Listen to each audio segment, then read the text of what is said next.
She said, "Keep say on me."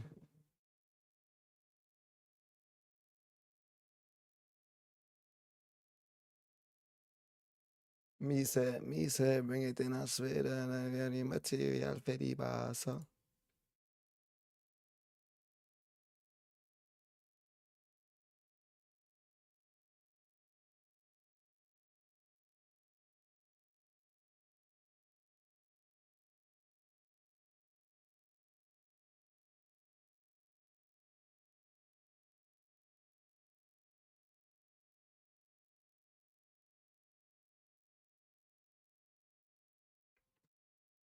Let's go.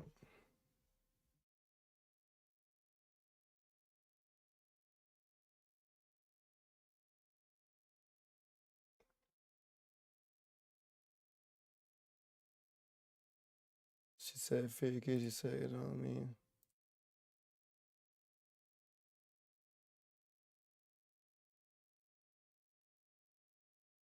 Mi se, bring it in a Sweden and any material för de basa.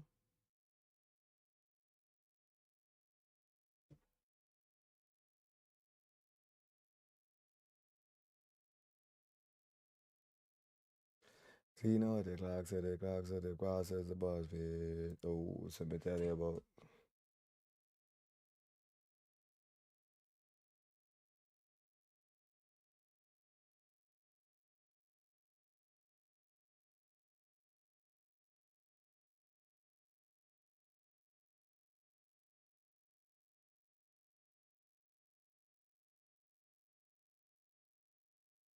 Baby, twist sound like that.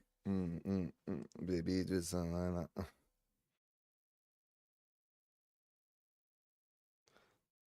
Baby, twist sound like that. Twist another go. So I go bump up on the journey. Play at the door. Baby, you don't wanna call the door. I'm at the door. You best hear it on one time. You best hear. You know what I mean? Like, shit, no, you. I've been geeked up all night. Alright, I love my life. You know, the fact that, like, I love that life. Baby, baby, baby.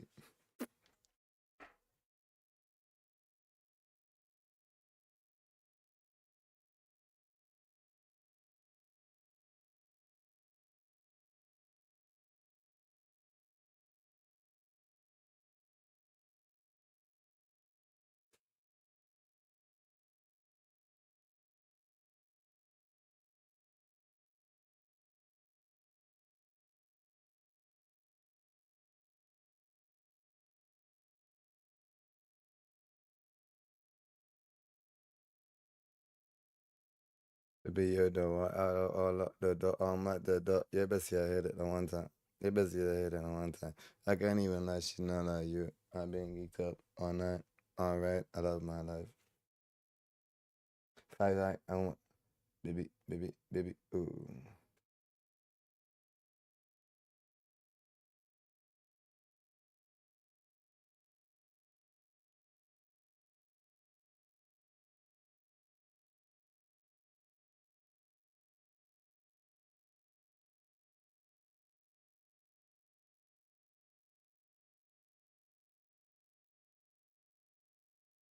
Mm-mm. Just not wine up. Mm-mm. Just not wine up.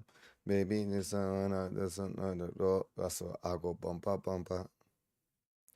Baby, you don't wanna call and lock the door. I'm at the door. You ever see? I can't even lie, she's not like you. I've been geeked up all night. I was like that guy. That night, I want like, baby, baby, baby.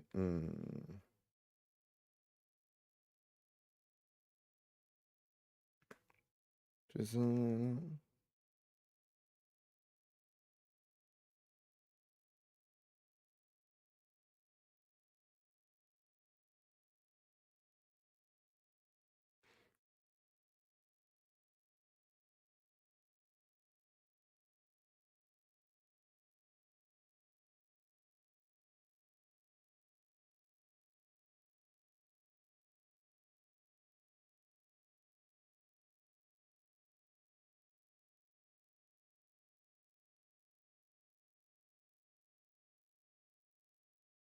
Three minutes, boys. 3 minutes, boys.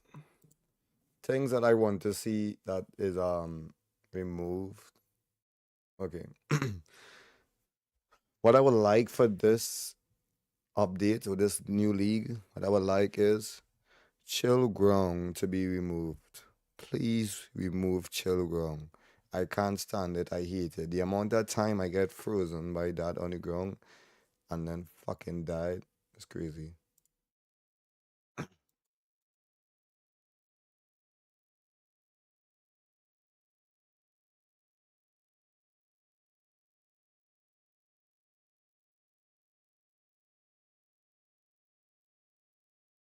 Just mad.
I make bad girl brush.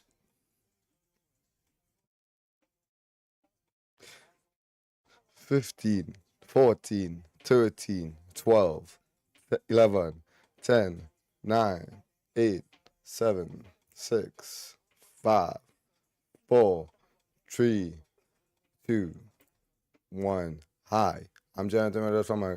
Oh my god. Oh my god. Fuck. Shit. I fucked it up. Yes, let's see, bro. Let's fucking see. Fuck all that. Yes, sir. I've been waiting for you niggas for a long while. Yes, let's roll the trailer. New character, new champion. I'm in darkness for about 6 months, blood. This better be good.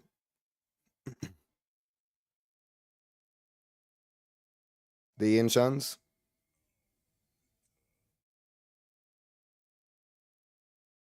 Okay.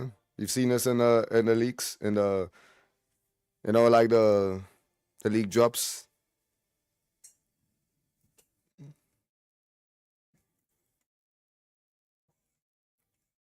Mm-hmm. It looks so smooth. The first, who's this? The Virgin of Divinity.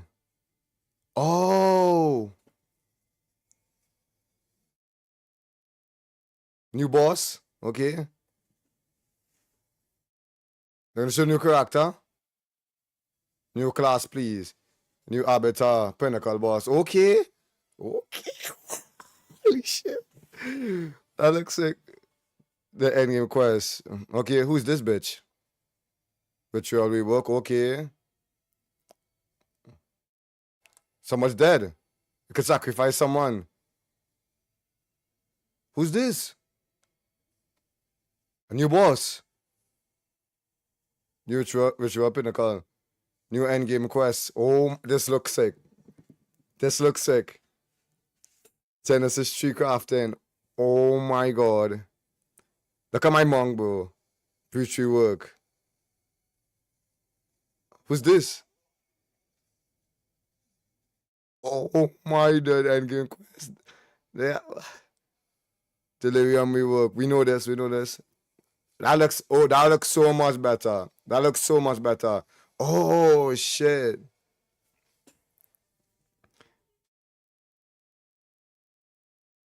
What's this? New Delirium Pinnacle boss. Oh, that boss looks crazy sick. Ruins of Alder. New Ruin. Remnant. 24 Calgarian. 25 Calgarian skills. Calgarian skills. Let's see the monk one. Who's this? Expedition rework. No way, bro. Explore the ocean. We could go on the ocean. Oh shit. New expedition pinnacle boss. Oh. That boss looks cool. Masters of the Atlas. Who's this bitch? Oh, Atlas classes. Oh, we could in the Atlas. We could upgrade. File temple to core. Okay, so the Big Mali temple. Atlas Albis. Okay. Oh my god. I know what's going on here. I know what's going on. The new boss, 15 new pinnacle boss. Bosses and pinnacle boss, okay. That's the new breach boss. New Atlas passive tree. Oh, they rework the whole tree. New crafting system. Okay. Finally, some kind of spirit I walk in ascendancy. Okay, yes. Okay. Spirit walker, okay. Martial arts ascendancy. Yes, I only care about monk in this game. I only care about monk in this game, no. 40 new uniques. Okay. 40 new uniques. Let's see. Oh my god. And much more. Okay, so no new character. No new champion. No new champion. No champions, boys.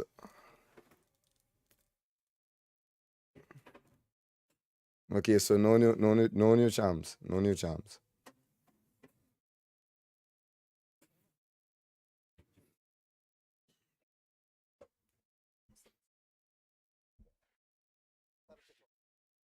Okay. Sup, Mark? Mark Wayne Jordans.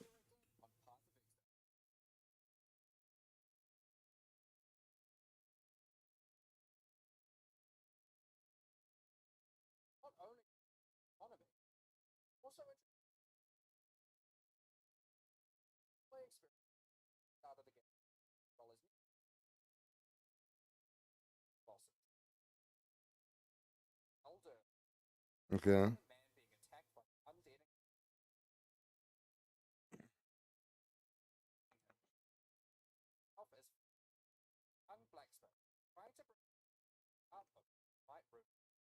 Alright.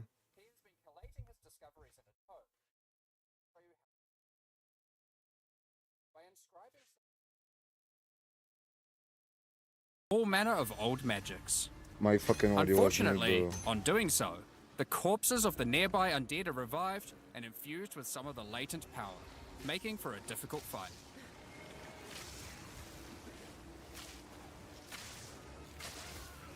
After defeating these monsters, Pharaoh realizes that runesmithing is a dangerous business, and he is going to need the help of someone a little more martially inclined to discover these secrets.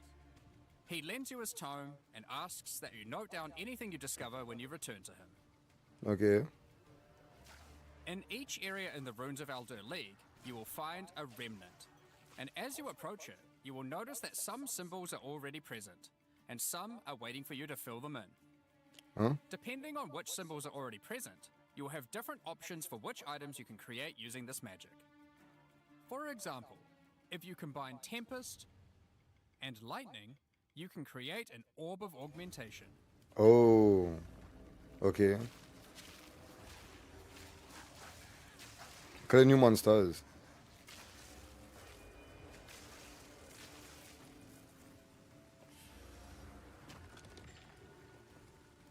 But be careful. The symbols used to craft the items also empower the monsters around the remnant, who will be revived as undead to fight again with different properties depending on what runes you used. Oh, okay. So, if you use a fire rune in your recipe, the monsters will be empowered with fire. Or if you use a moon rune, lunar beams will rain down as you fight the monsters.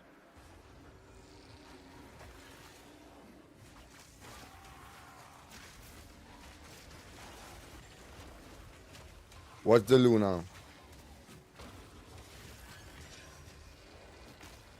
After the fight, break the remnant to receive the item you crafted. As you get higher level, you will start to find remnants with more slots for more runes, allowing you to craft rarer items. As the number of slots increases though, more waves of monsters will be added, with each wave being empowered by more and more of the runes.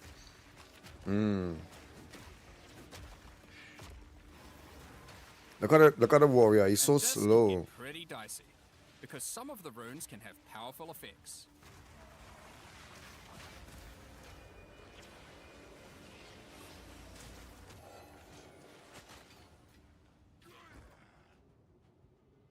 Like the Oath rune, which will cause one monster to be nominated as a leader, spawning waves of minions. The leader itself will be invincible, but killing its minions will deal damage to it.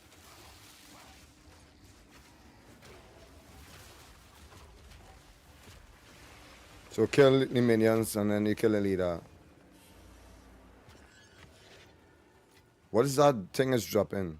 Some recipes can get pretty large, requiring 6, 7, or even 8 runes. But don't worry, you won't have to remember them. Pharaoh's rune crafting book will record all the options, allowing you to simply pick which one you want to craft, given the existing runes that are already on the remnant. To expand your knowledge and to allow you to craft more items, Pharaoh has asked that you keep an eye out for signs of runic magic around Rayclast.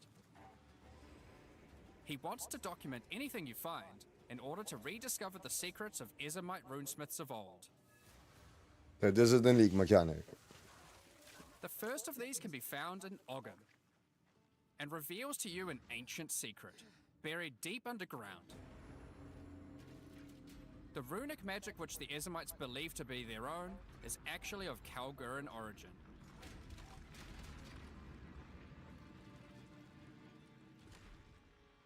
Thousands of years ago, the Kalgurans came to Rayclast to find sources of Verisium, a metal on which engraved runes allow control over reality. Pharaoh is determined to learn these ancient ways. That's the guy and was gain holding the mastery of them. dagger. That's If the you guy can bring was him holding the more dagger. Verisium, he'll be able to use it to smith power into any armor, granting you runic ward, the power harnessed by the Kalgurans since ancient times. Runic ward is a new resource that protects you from death. Oh, Should okay. you run out of life, your runic ward will kick in, sustaining your body until your life can return. It effectively acts as an extra life pool.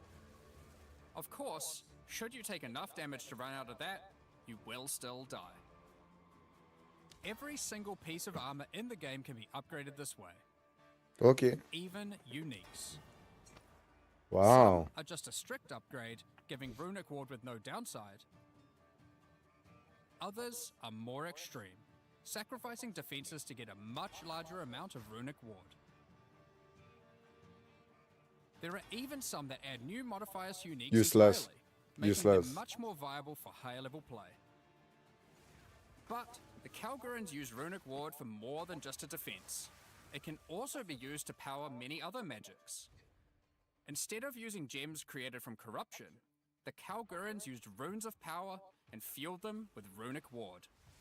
Many of the options available from remnant crafting are new types of Kalguran skills that exclusively spend runic ward to wreak havoc.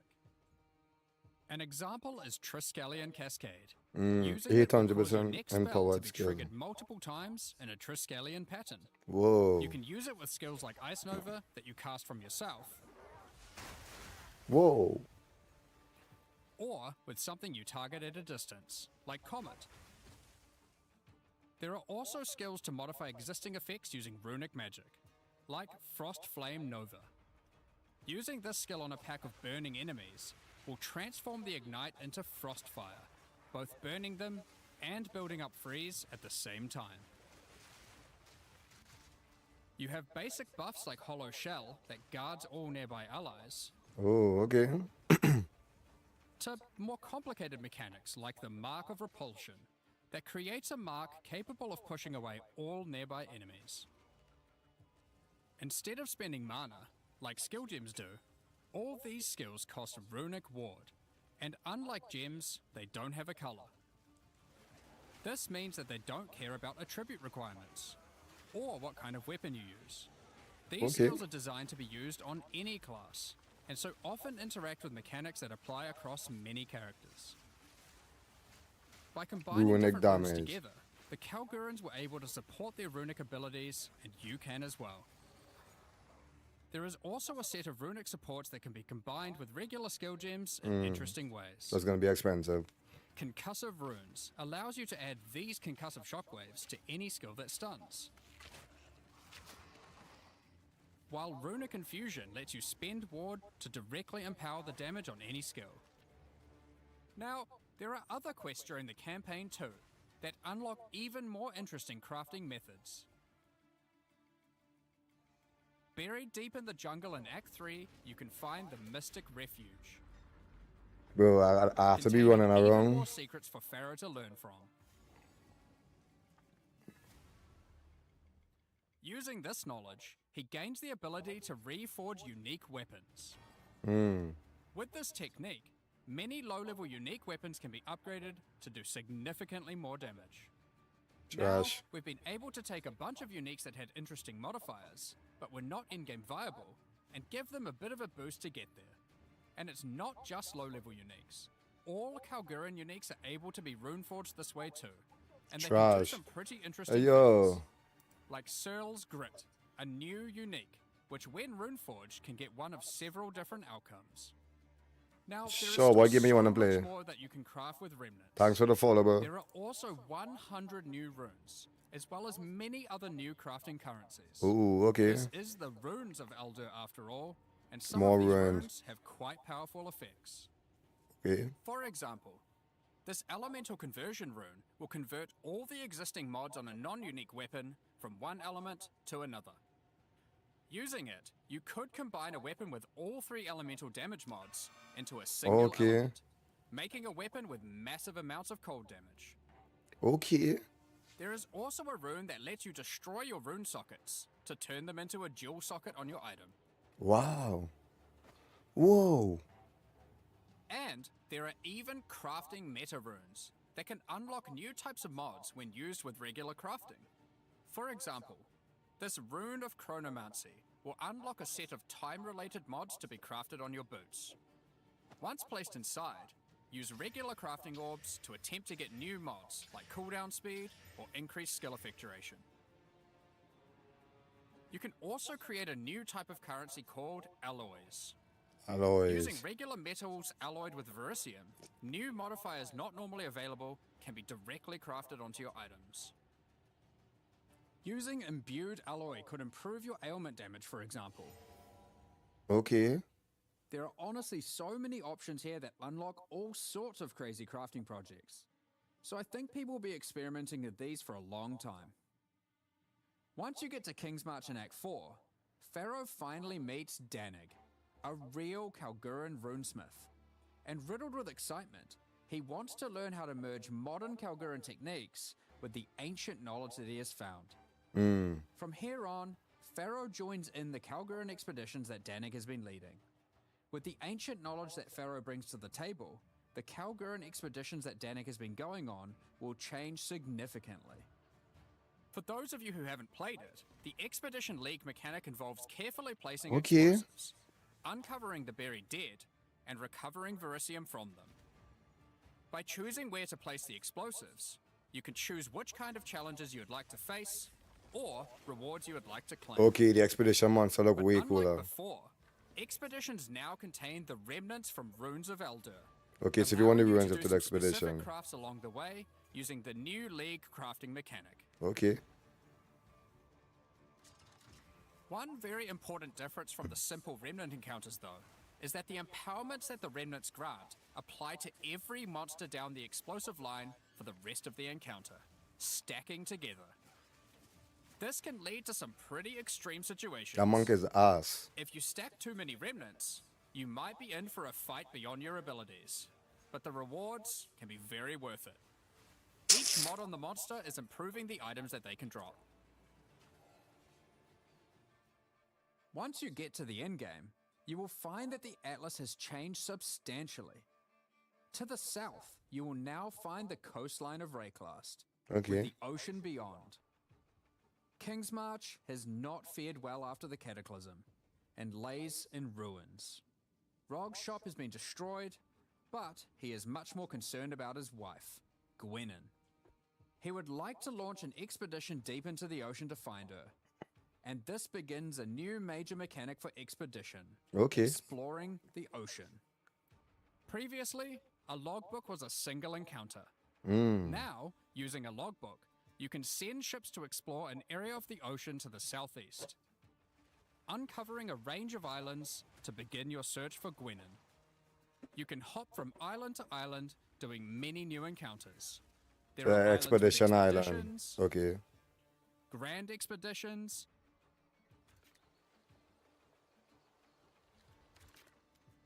new bosses, and So could you all keep sorts doing of it other over unique and things to over? find. Eventually, you will find the island that Gwenin has been holed up on. It turns out that she has found the tomb of an ancient Kalguran, Medved. While she appreciates you coming to her rescue, she is still keen to blow open the doors of the vault and take whatever you can find inside. That's where you fight the boss. It's just a shame that Medved isn't as dead as you previously assumed.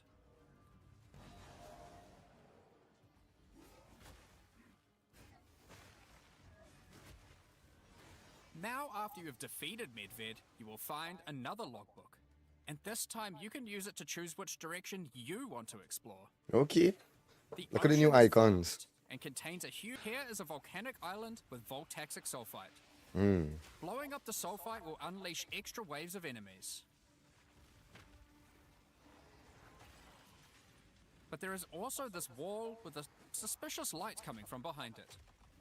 What wall? On blowing it open, a giant ogre comes out, and he is determined to eat as much Bought him sulfite as already. possible. The more sulfite mounds that you have blown up, the more empowered and the more rewarding he will become.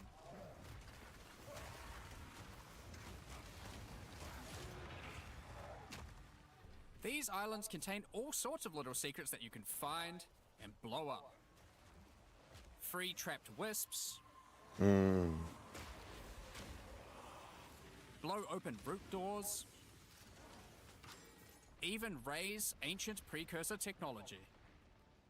And of course, more bosses. There are more and further vaults to blow up, and one of them in particular is pretty important. The Tomb of Uhtred, the Star Drinker. Ooh.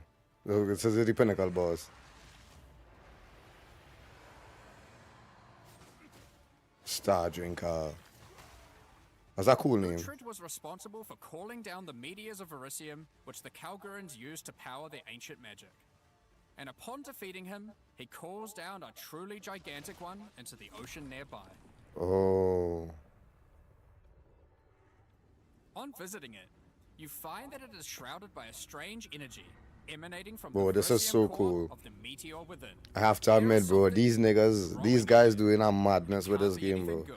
Just In craft order and to fix gain it a entry, little bit. Danik suggests that the Triskelion Flame, an ancient Kalguran artifact that can absorb and cancel the effects of Verisium magic, could be used to enter. But to find it, you will need to locate the Tomb of Olroth, leader of the Knights of the Sun.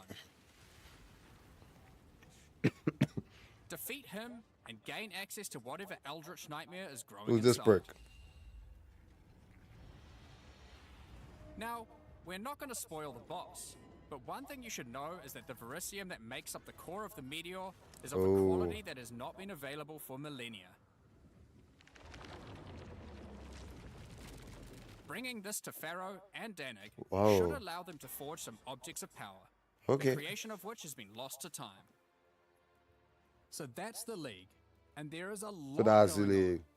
To sum all that up, there is a new encounter with over 30 new monster types and over 30 new rune modifiers to enhance them. Oh, You can create more than 100 new runes to craft your gear, as well as dozens of other new currency items.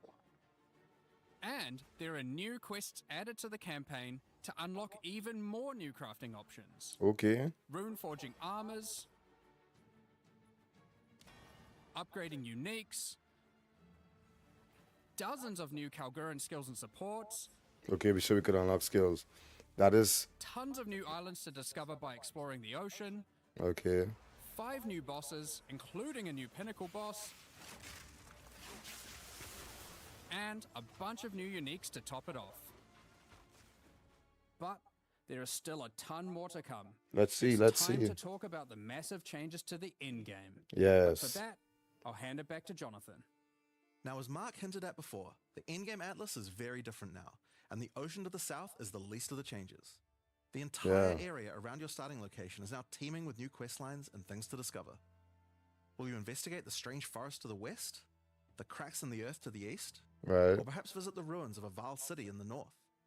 The atlas now has fixed points of interest That's at Breach. specific locations, giving you specific objectives that are easy to find. Like before though, no matter which objective you choose, going to towers to see what's out there is always a good idea. The first time you do that though, something new happens. The earth shakes, and a gigantic fortress rises from the earth, Okay. a remnant of the ancient precursor civilization.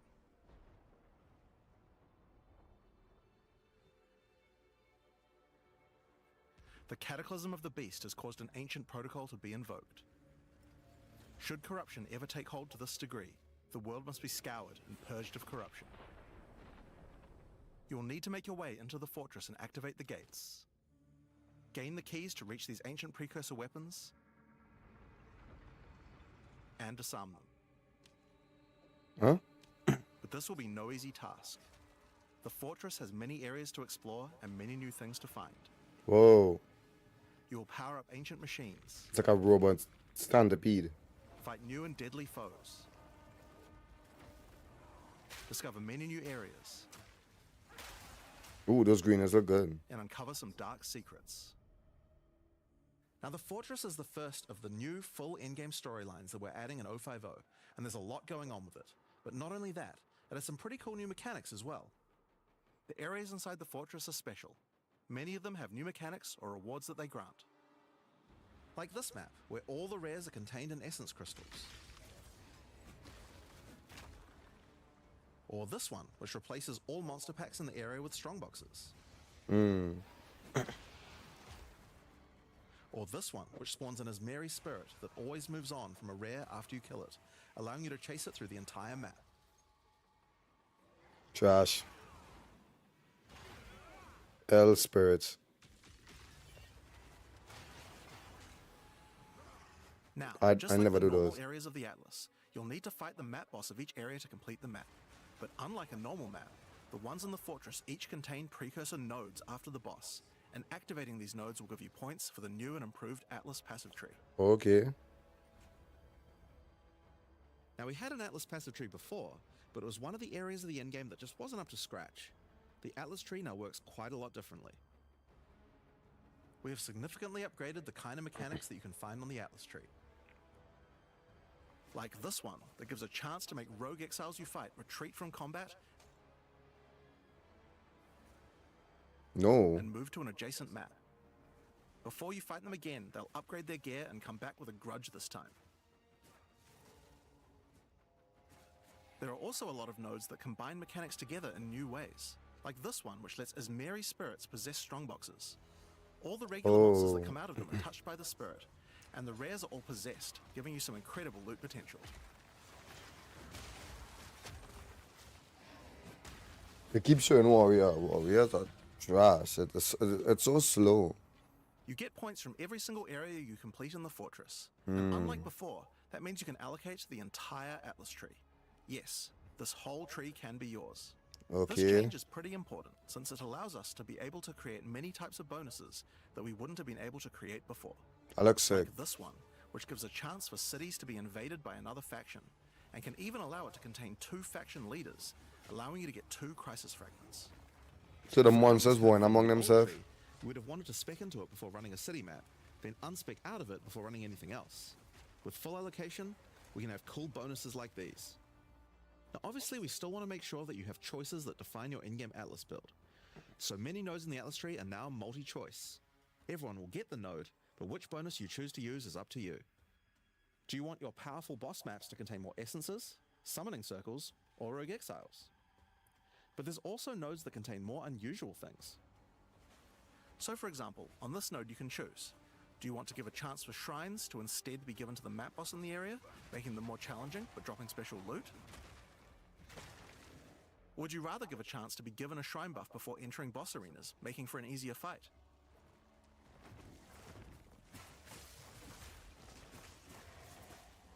Now, I could probably nerd out about cool stuff in the tree all day, but we should probably get back to the fortress.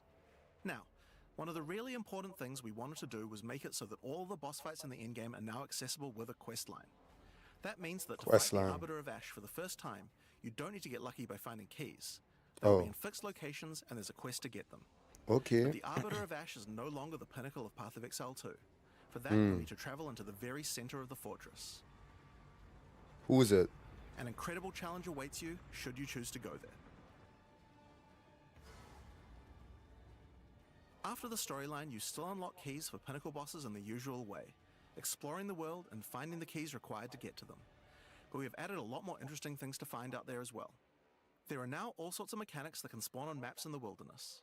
For example, some maps might spawn as a rogue exile hunting ground, containing multiple rogue exiles who are there to hunt rare beasts. You Okay. might come upon them in the middle of a fight and be able to take out both of them. Or a map of champions that makes all the natural inhabitants of the area into magic monsters. So those were the champions. Okay. Or this one that causes all shrines in the area to release as merry spirits when used. Once you have explored and found your keys, you can return to fight the pinnacle in the fortress again. But this version of him will be harder. And not only that, he will have new unique rewards as well. Each time you fight him, you get the ability to activate one section of the fortress, and any maps that you didn't finish there will be automatically completed, giving you all the Atlas points. So if Okay. you're the type of player who doesn't want to explore the fortress, and instead just race out into the infinite Atlas, you still have a way to get all those points. So that's the Origins of Divinity storyline. It's a huge amount of new content, with a ton of new areas, 5 new bosses, including a pinnacle, with a bunch of new unique Man's gonna be items. playing this But for not only that, it days, also completely weeks. revamps the Atlas tree, and includes a ton of new map mechanics that you can find both inside and outside the fortress. But this is just one of the new storylines. What about So let's talk defenses? about the next one now, Masters of the Atlas. Okay. Now, earlier we talked about how the multi-choice nodes in the tree Favor the allow you to hero. still have an in-game Atlas build, but we didn't think that was quite enough. You have an Ascendancy class for your passive tree. Why not an Ascendancy class for your Atlas tree? Well, What? that's where the Masters of the Atlas come in. Throughout Rayclast are many Oh, opportunities yes. for those with the skills to find them. Atlas Masters are willing to Oh, train you this in these she's our skills axe. if you're able to help them in return. Oh. One such master is Jado, a member of the Order of the Jinn, an organization that secures powerful artifacts to prevent them from falling into the wrong hands. Jado will send you on missions to investigate strange occurrences on the Atlas and recover the artifacts causing them. And for each one you recover, he will gain more trust in you and teach you more ways of the Order of the Jinn. At level 1, you could choose to massively increase the chance for rare and unique chests, or make it so that all map bosses drop an additional unique item, or make corrupted waystones have an additional modifier, Ooh, the change your waystone. but at the cost of making them send you to a totally unknown location.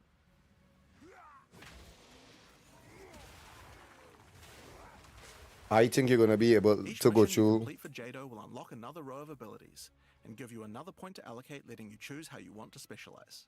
But there are other masters too. For example, Hilda. Sup, Hilda is a Hilda? member of a guild of monster hunters. She will send you on missions to assassinate specific deadly creatures around Rayclast and harvest their parts. In exchange, she will teach you her monster hunting skills, like this one, which adds a 25% chance to upgrade any map boss to a powerful version. Or this one, which makes Asmerian spirits no longer possess rare monsters, making them go for the unique bosses in the area instead. You might notice that many of the effects on these are both upsides and downsides. So Hilda, for example, can make it so that you only get one attempt when fighting pinnacle bosses. But in exchange for that, they always drop 2 uniques. Because of that, we wanted it to be easy to swap between them depending on what you're doing. Yeah. As you unlock each master, they will appear on the side of the screen. Simply click whichever one you want to use to run the map, and all the bonuses you have selected for that master will be activated. This allows you to have a few different strategies that you can quickly pick between, depending on what you're running at the moment. Now, one thing that's been pretty obvious is that the in-game leagues we created when launching Early Access in 010 were not really up to the standard of the leagues we did since then. Fate of the Vaal and Rise of the Abyssal just have a lot more going on than Delirium or Expedition, for example. We wanted to do a serious upgrade to all of these mechanics before we do our 1.0 release, and so that's what we've done. All 4 of the leagues we launched in Early Access Oh, have been clean upgraded beach with looking. not only new quest Bro, they're lines, playing on a but new 40, mechanics, 5090. crafting systems, new uniques, and new pinnacle bosses. One of the really important changes we made to all the leagues is that you can now find them on the Atlas in specific locations, and each one has a quest line that will lead you there to being able to complete the league, along with its Atlas tree and its pinnacle boss. This is true even for the leagues that we didn't do major redesigns to. So let's use Abyss as an example. When you first encounter one in the endgame, you'll get a quest that leads you to the east, where you will find these mega abyss cracks in the earth leading away from the Well of Souls. All the maps along the cracks will contain abysses with special properties, and mapping along these cracks will close the Atlas scale abysses, giving you points for the Abyss Atlas tree. At the end of each Atlas abyss, you'll find an Abyssal Depths, with the boss fight for one of the Abyssal factions, giving you a guaranteed way to fight them. And after completing all 3, you'll get a key for the Well of Souls, allowing you to fight the Vessel of Kulamak. This kind of thing makes an in-game league so much more friendly for new players, giving people obvious goals and a guided experience to complete them. Alright, so let's talk about the first of the upgraded leagues, Delirium, and its new storyline, The Hare and the Raven. As you may remember, during Act 4 you were tricked into releasing an ancient entity from a Karui prison known as Tangmazu, the Raven Trickster. Tangmazu delights in breaking the minds of those who step through his mirrors, and when touching one, he will attempt to destroy your mind with twisted abominations generated from your worst fears. In Return of the Ancients, the first time you approach one of his Delirium encounters in the endgame, you will find Elder Maddox locked in a trance. His mind is trapped in one of Tangmazu's delusions, and you will need to free him.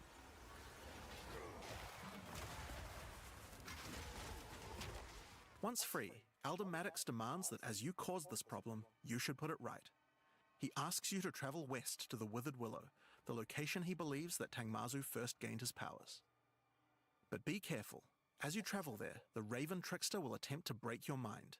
Each map around the Withered Willow features Delirium encounters. Okay. Now this is more than a simple quest upgrade. The This mechanic looks of so much Delirium has been cleaner. overhauled and expanded. This looks At the so bottom of much the screen, cleaner. There is now a bar that indicates how deep into Delirium you are. Hmm. You can see which direction leads deeper by looking at the fog, and the deeper you go, the more challenges you will face. By looking at the bar, you can see how long you have until the Delirium ends. And you can also see special encounters that you will face if you're able to go deep enough into the fog. At the end of the bar is always the boss of the map, but we now have a variety of other encounters that you might find as you explore the horrors of your own mind. For example, you might encounter a purple mirror shard that when shattered will cause all the enemies to become more nightmarish. After What? hitting this, you'll notice the Delirium demons are enhanced, significantly more powerful, larger, and scarier in general, along with more rewards. Or should you encounter a red mirror shard, you'll be sent into the depths of your mind.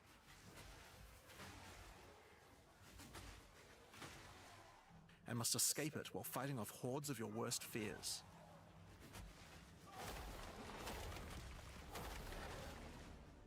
If you are able to do so, you will gain a powerful amulet with 2 instilled notables on it. Once you reach the Withered Willow, Elder Maddox discovers that a shard of the mirror is missing. You will need to track down Tangmazu and restore it if you have a hope of discovering how to defeat him, and that means entering the Raven Trickster's mirrors in an attempt to locate him. Each area around the Withered Willow contains Delirium encounters, so that's a good place to start. As you do Deliriums, some of the special encounters will drop liquid emotions. Normally these emotions can be used to install amulets to add notable passive buffs to them, but in Return of the Ancients, emotions have a new function as well.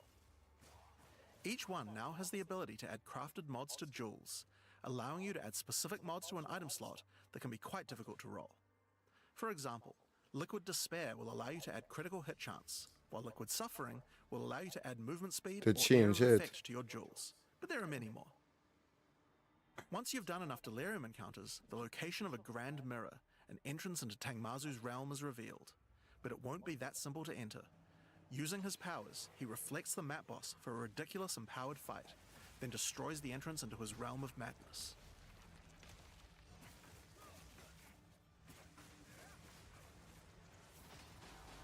In order to find him now, you'll need to let the insanity fully into your mind. A strange fruit is left behind which you can consume to fully embrace the madness in an attempt to reach the Raven Trickster's realm. Consuming the fruit will cover an entire area of the Atlas in fog, and every map you do in the fog will get progressively harder and harder as you explore the deeper reaches of your mind. At some point you enter a new layer. A simulacrum of your memories, twisted and perverted by the Raven Trickster. Should you be able to complete the simulacrum, Tangmazu will believe that you are worthy of a true challenge. And will let you take the remaining shard of his mirror, allowing you to enter his realm of madness back at the Withered Willow. If you dare to face him, it will be a fearsome challenge.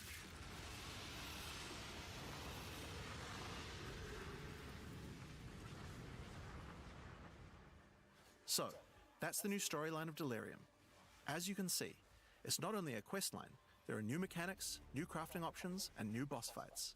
But one question you might have is, what happens after? Well, once you've completed the story, Grand Mirrors will start appearing on the Atlas sometimes after completing Delirium encounters.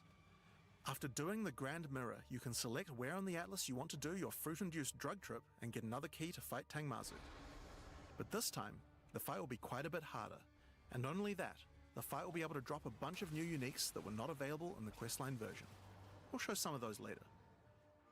After doing a Grand Mirror, the decision of where to spread the fog can be important, because there are some potent emotions that only come from certain map bosses affected by Delirium this way. Like all emotions, they can craft special mods onto jewels, but these potent emotions can create mods that you can't get any other way. So for example, Potent Liquid Melancholy is an emotion that can only come from human bosses, and allows you to add a variety of on-hit effects. Also, you might want to try instilling amulets with these emotions. They could have some interesting effects, with some powerful notables that do not normally exist on the tree. Okay. Like Storm's Rebuke, which makes armor break boost your cold and lightning damage. But also notables from a clearly deranged mind, like Calm's Blessing. This skill allows you to ancestrally boost fire spells after using a Warcry. How about using an ancestral Flame Blast? Whoa. Well, that's sick. Just like before, you can That's also really sick. upgrade the League by getting points for a dedicated Delirium Atlas tree. But this now works in a much better way and has much cooler effects. The maps in the Delirium area of the Atlas give you Delirium passive points for completing them, so it's easy to see how to progress. Some nodes will add new types of mirror shard encounters to your Deliriums. Like this one, which will pause the Delirium for some amount of time, allowing you to more easily get to higher depths. Or this one, which adds extra Delirium modifiers to monsters when you pick it up. There are also nodes that can add new types of drops, like this one, which modifies Simulacrum encounters to add special liquid emotions, which can craft time-lost jewels. And nodes that apply to the Atlas mechanics of the League, like this one, which causes the Grand Mirror to spread Delirium fog over a larger area of the Atlas, potentially containing multiple simulacrums. Alright, so that's the changes to Delirium. The core mechanic now includes a bunch of new things to find, new monsters to kill, and has new mechanics on the Atlas. It also has new crafting system for jewels, and over 20 new unlockable notables for amulets. Not only that, but you have a new pinnacle boss with a bunch of new unique items, Oh, that boss and a looks massively sick. upgraded Atlas tree just for Delirium. But there's still a lot more to come. So let's Yeah, talk we about know, we Breach know. next. When you first Breach. do a breach in the endgame, Let's see you'll about the find tree. Aelith, one of the Keepers of the Flame. An Keepers of the ancient order Flame. of monks dedicated to preventing the Hiveborn from entering the world. As you seem to be a keen slayer of demons, Aelith would like to recruit you to the order and asks that you travel to their monastery to the south. On the way there, you'll start to encounter more breaches, and will notice one of the first changes to the breach mechanic. You still have to kill monsters as fast as you can to keep the breach open, but now you can visibly see how much time you have left to keep it open. Oh. Now each kill extends its duration. So the Once you've faster you reached the kill, monastery, you will learn more about same the thing like keepers. PoE 1. In the 25 years since the events of Keepers of the Flame in Path of Exile 1, the war with the Hiveborn has not gone well, and they have managed to establish a foothold in the world nearby. A gigantic area has fallen to the Scourge, and the Keepers are unable to get inside. Inside the monastery is the Genesis Tree, a powerful asset to the war effort, stolen from the enemy and gifted to the Keepers by the Dreamer himself. Using the tree, Aelith could create a breachstone and penetrate the Hiveborn foothold, but without Hiveblood, the tree has withered. To get Hiveblood, you will need to take But this advantage game of is another new so mechanic sick, of bro. Breach. If you can keep the otherworldly portal open for long enough, the breach will stabilize and will enter a new phase. Oh The shit. Hiveborn will send their toughest miscreations to defeat you, and the breach will not close until you can annihilate them, dropping Hiveblood that you can use to restore the Genesis Tree.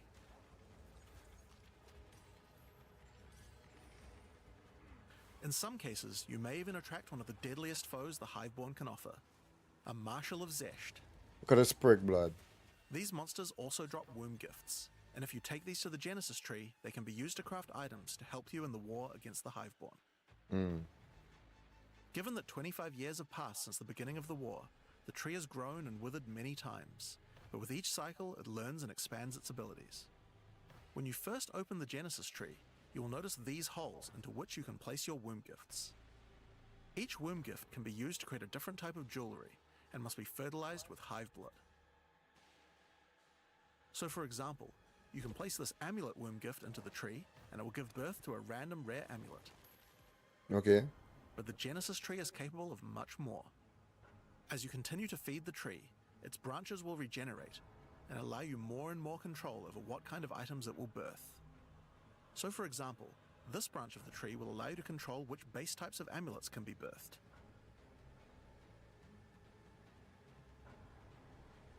And as you go deeper, it will even allow you to create new base types that you can't get anywhere else. Okay, we could refund it.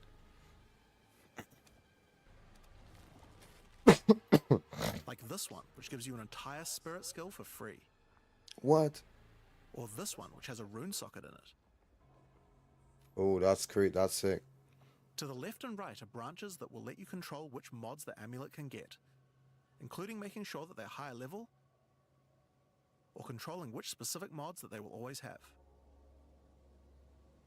With 15 points to allocate, you will have to choose wisely how you want to specialize your crafts, but it's worth noting that this tree doesn't have any cost to respecking it. You can Okay. enable or disable the nodes at any time by clicking on them. That's good. Thank you. On rings, we've also added some really interesting new crafting options as well.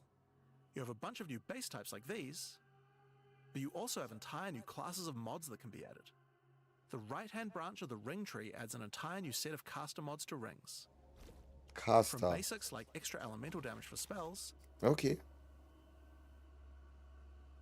or more niche options like this mod that increases the rate you gain seals for Unleash. Cataclysm, Finger, Spire, And on the Sapphire, left-hand right? side, you can unlock an entire new set of mods for minion characters. Okay. This stuff is actually pretty important, because casters and minion builds didn't have as many slots with interesting item crafting compared to attack builds. The Genesis Tree narrows that gap. There are also trees for belts and currency. I won't go over them too much here, but there are all sorts of goodies in these too, like being able to create new catalysts for jewels, Jules. or a belt Okay. that gives lightning damage. Okay. Once you've done enough breach encounters, you may finally get a womb gift capable of birthing a breachstone.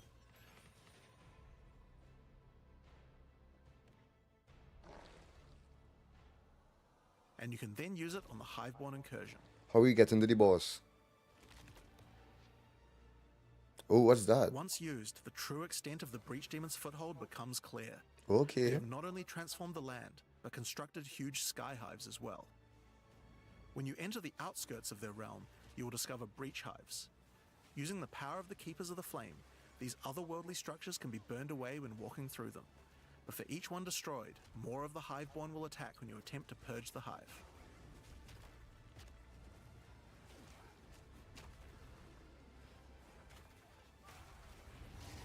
These encounters are particularly rewarding for womb gifts, so you'll want to do as many of these as you can. But your real goal are the sky hives deeper into the domain. Okay, that's the boss. Zesh. Yo, These yo. twisted creations are securing the demon's entry into our world. Inside the 24 very wheels, center bro. are the Breach Lords Tool and Ash, and you'll need to defeat them if you That's a want to cool get rid of shield. the foothold once and for all. Now, once you've completed the questline version, there is still more to do. You will find other breach domains on the Atlas randomly in your travels. For each one, the you will breach need to find spot. the breach stone, Okay. destroy the sky hives, and defeat the Breach Lords. And doing these encounters is what will give you access to fight Zesht, the existing Breach Pinnacle boss, which you can access by communing with the Dreamer himself inside the monastery. Kelly While Dreamer completing kills the questline us. for Breach, you will also be gaining points for the Breach Atlas tree, and there are a lot of cool new options here. This node will cause Breach hives to spawn outside of the Hiveborn domains on the Atlas. And this one will give Aelith additional abilities that you can use while attacking a hive. Like this one, which causes all Hiveborn in the next wave to be magic, drastically increasing their difficulty in exchange for way more items. There are also nodes that allow you to control your rewards, like this one, which adds a set of new lineage supports to the Marshal of Zesht. Or this one, which lets you control which womb gifts you will get. There's also some nodes that affect the Genesis tree, like this one, which will cause Zesht to drop his head, which when returned to the What? Genesis tree, will grow a grasswing orchid on the side of it. You'll have to experiment to find out what this thing is good for. Putting rings on its fingers seems to make it happy. This is some So that's a Jujutsu rundown of Kaisen what you shit. expect from the new Breach questline. Okay, no, There's a new expedition. stabilization mechanic for breaches, Oh, we saw expedition already hive encounters, on the sea. and Hiveborn incursions on the Atlas. But you also have a huge new crafting system and new bosses as well. Alright, so let's talk about the Rite of the Nameless storyline next. When you first complete a ritual in the endgame, Aoife, a lost spirit, will appear. She appears to need your help, but isn't able to communicate more than a few words, beckoning you to come to the Wildwood. Like the other leagues, Ritual now has a place on the Atlas to call home. The Wildwood can be found to the west. When you first arrive there, Aoife's spirit will guide you in, where you will discover that inside the Wildwood, spirits can take physical form. Shit. Aoife has been bound to this place by the King in the Mists, and requests that you free her. But in order to do so, you will need her body, currently in possession of the King. To reclaim it, you will need to gain an audience with him. Inside the Wildwood, there are many ritual encounters to complete. Like before, in each area, triggering rituals will resurrect the nearby bound monsters to attack you, and killing the monsters will give you tribute. In addition, each ritual you do in the area will add the monsters from the previous ritual, making the encounters much more challenging the more rituals you complete. Once you've completed them, spend your tribute to get items. Trash. Now, an important change to the The rewards fuck of out, Ritual bitch. is that all the items in the reward window are now uniques or omens, making this league's rewards much more valuable than before. Okay, nice. In order to gain an audience with the Nameless King, you need to sacrifice tribute to him. Any remaining tribute you don't spend can be sacrificed this way to fill up this bar. Once you have enough tribute for an audience, return to the Wildwood to divine his location with the Nameless Shrine. His location will be revealed deeper in the Wildwood, and you will need to make your way to him, kill him, and get Aoife's body. Oh. Using do- her body, you can attempt to release her spirit, but this is when you learn about the true threat of the League. The Wildwood is built on top of an ancient prison. The King in the Mists didn't gain his power out of nowhere. He was granted it by an ancient being of darkness known as the Bodark. And So we the get to Nameless use it. King's use of this power has been causing the prison to weaken. In order to prevent the Bodark from entering the world, a champion will need to enter its prison and beat him back, but those with a name are unable to survive there. In order to do so, you will need to transfer your name to another with a new mechanic in the Ritual League, the Rite of the Nameless. The rite will begin in a nearby forest. At first, it appears to be a regular ritual encounter, but that will soon change. The final ritual of the area will include the map boss, Who's it? The monkey? and defeating him will give you a piece of the effigy onto which you will transfer your name. But the ritual is still not complete. Once the map boss is defeated, the atlas will open, and you will need to pick another adjacent map to continue the ritual. During the rite, each adjacent map will have different rewards to tempt you. So for example, if you go in this direction, you gain significantly more tribute. But if you go in this direction, the uniques in the reward window will turn into currency instead. You can also sometimes get offered specific items that will be added as rewards. So in this case, you'll have to choose if you want to get 5 Chaos Orbs or a Mage Blood. A difficult decision, I'm sure. That's Mage Blood. Now, as this is one continuous ritual, the encounters in the next map won't start from scratch. They contain all the monsters that were gathered from the rituals of the previous map as well, making them harder and harder. And that includes the map boss too. You will need to defeat both map bosses in the final encounter for your next effigy piece. And it still doesn't end there. Pick another map, another reward, and add another map boss to continue until the ritual of the nameless is complete. It will take 5 maps in all, and will be an incredible challenge. But once complete, you can return to the Wildwood to perform the final rite. What do I get? Transfer your name to the effigy, adorn the crown of the Nameless King, and enter the prison. That looks so sick. Do we get to keep that look? Now of course, once the Pinnacle boss is complete, the league doesn't end there. As you do rituals on the Atlas, you can continue to give tribute to the King in the Mists for another audience.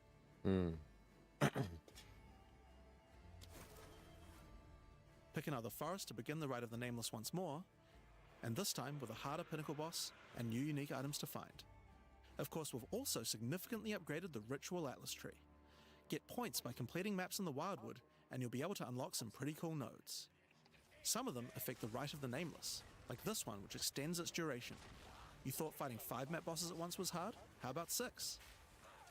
Or this one, which makes maps during the rite have more reward mods, often having 2.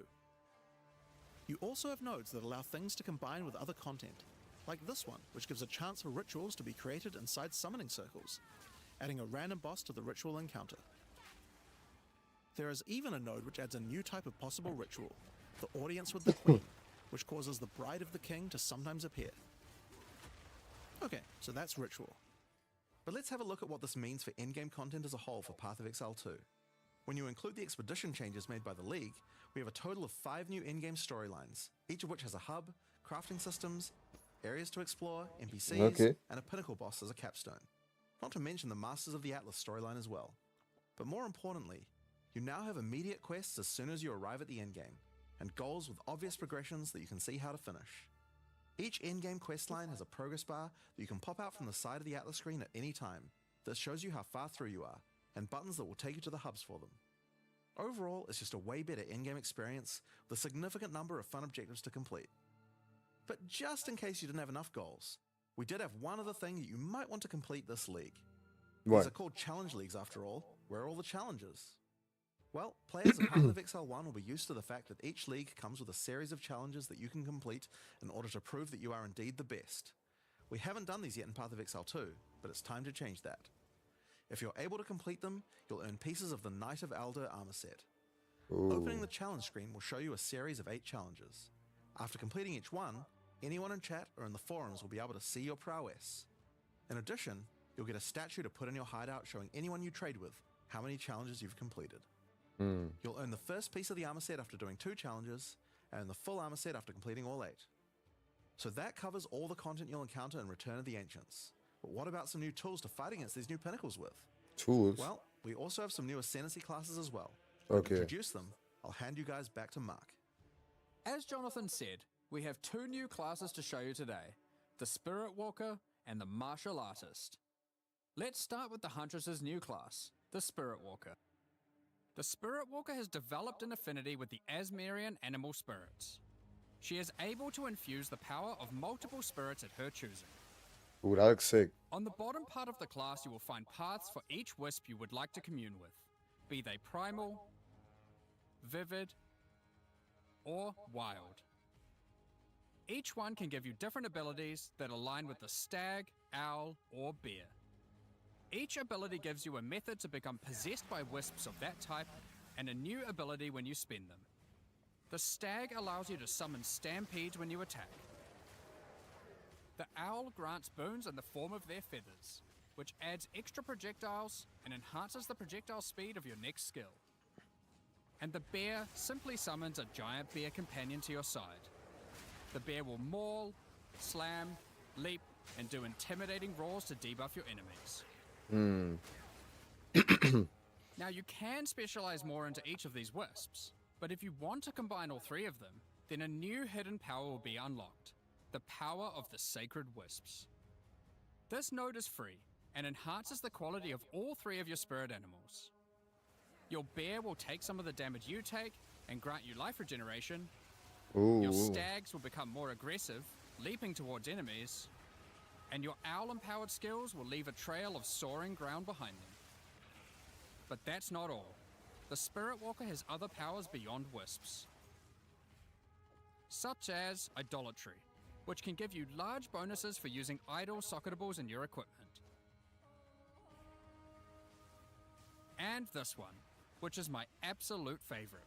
The Spirit Walker, having attuned herself with nature, can gain the ability to tame beast bosses, opening up a whole suite of very cool options for your build. Maybe you tame the mighty Silverfist in the jungle depths. Or maybe a three-headed chimeral beast in the chimeral wetlands. Or then there's a giant frozen owl beast, Rakar, the Frozen Talon. There's so many choices. You're going to have to experiment a bunch with this one, and I'm very excited to see what bosses you all choose to have as your trusted boss companion. Next up, we have the Monk's new Ascendancy class. Yes, the this is what I Martial want. Artist. After decades Yes, of training, he has mastered fucking 3 hell. of the 7 hollow techniques. Channeling hollow form technique allows the martial artist to create illusions of himself, which then use a skill of your choosing. Perfect for turning skills with less area of effect into ones that can obliterate packs with ease.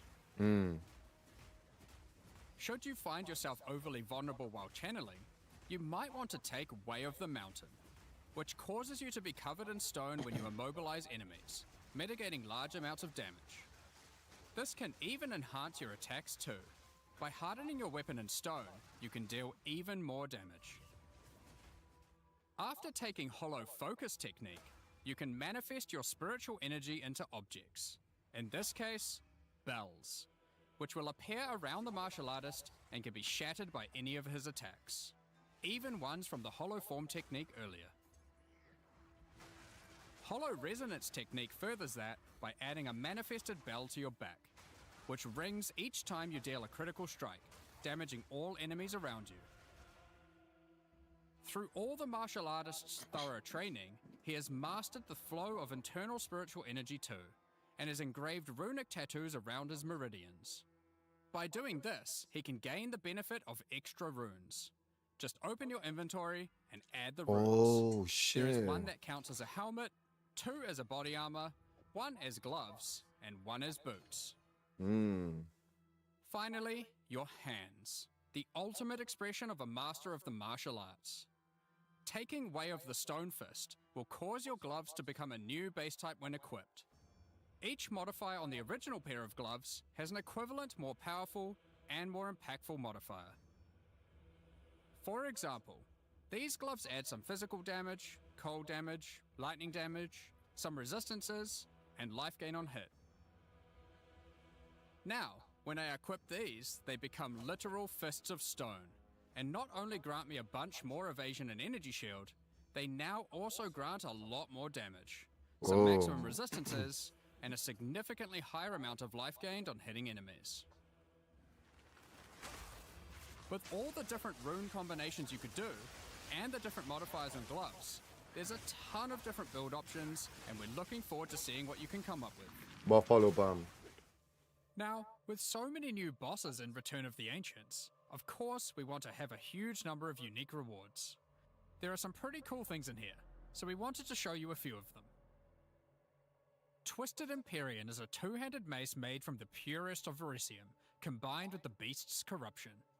It converts all of your mace's skills fire damage to cold, and visually does so too, turning your volcanic fissures into glacial ones. This base also comes with its own built-in skill, Starborn Onslaught. Using Glory, you can leap backwards, throwing your mace at the ground, creating Verisium fissures, before calling behind it a storm of cold metallic bolts from the Ooh, that looks stratosphere. cool. Next, we have Eventide Petals, an amulet that not only grants runic ward, but also comes with its own reservation skill, Midnight Zenith. This skill causes your critical hits to grant Arctic petals that hover around you. Once you have acquired enough of these petals, they will be consumed, creating a floral ice crystal near an enemy.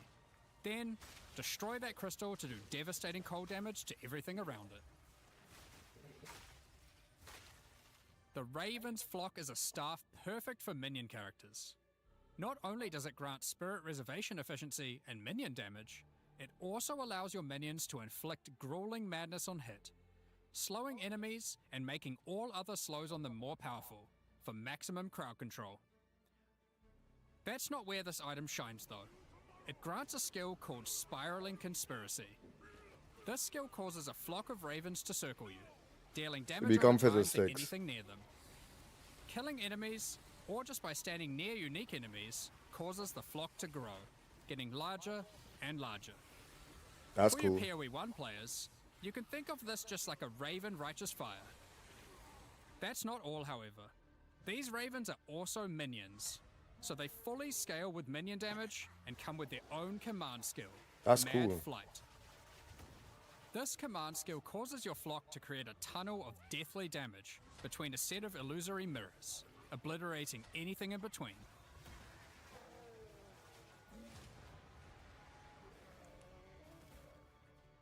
Horror's Flight is a pair of gloves instilled with the purest of fear. Need this for the monk. Equipping these causes your enemies to become terrified of you. These gloves cause you to gain stacks of fear incarnate when you cull enemies. What are they gonna use it on? Let's see. To aid in your culling, Yes, these monk. gloves also come with the skill Crushing Fear. This is similar to the monk skill Killing Palm, except it deals chaos damage, and the amount of damage and area of effect scales drastically based on the power of the enemy. As you use this, gain your stacks of Fear Incarnate, This is sick. which increases your culling threshold, meaning enemies become easier and easier to cull, even to the point of being able to instantly kill some monsters from full life. Sylvan's Effigy is a scepter for those wanting to run companions. It allows you to have any number of companions of different types, instead of the normal restriction of just one per type. But what makes this cool is the Asmerian Wolf Companion it comes with. This is a persistent minion that bites foes to maim them, leaps to cause bleeding, and even howls to buff nearby allies. Additionally, it comes with the command skill Eternal Hunt, which when used it will howl, calling on the spirits to manifest spectral wolves to ambush all foes around you. Liminal Coil is a crazy wand. It allows you to apply as many curses as you please, but those curses will have no effect. What's the point then? Two reasons. Firstly, your spells gain a bunch of extra physical and chaos damage for each curse on enemies. This good for Secondly, Lynch. is the skill it grants called Coiling Bolts. This skill is a projectile spell that fires coiling physical See? and chaos Not Lynch. projectiles with every cast. What makes this skill truly special though, is that it will split and chain through every cursed enemy, causing an absolute ruckus. See for yourself. Periphery is a unique bow, which utilizes all the powers of the Asmerian spirits by dealing damage of all elements. And all elements can cause all ailments. Let's see. The coolest thing about this bow, however, is the Asmerian Swarm skill. These are minions that are summoned when you kill enemies.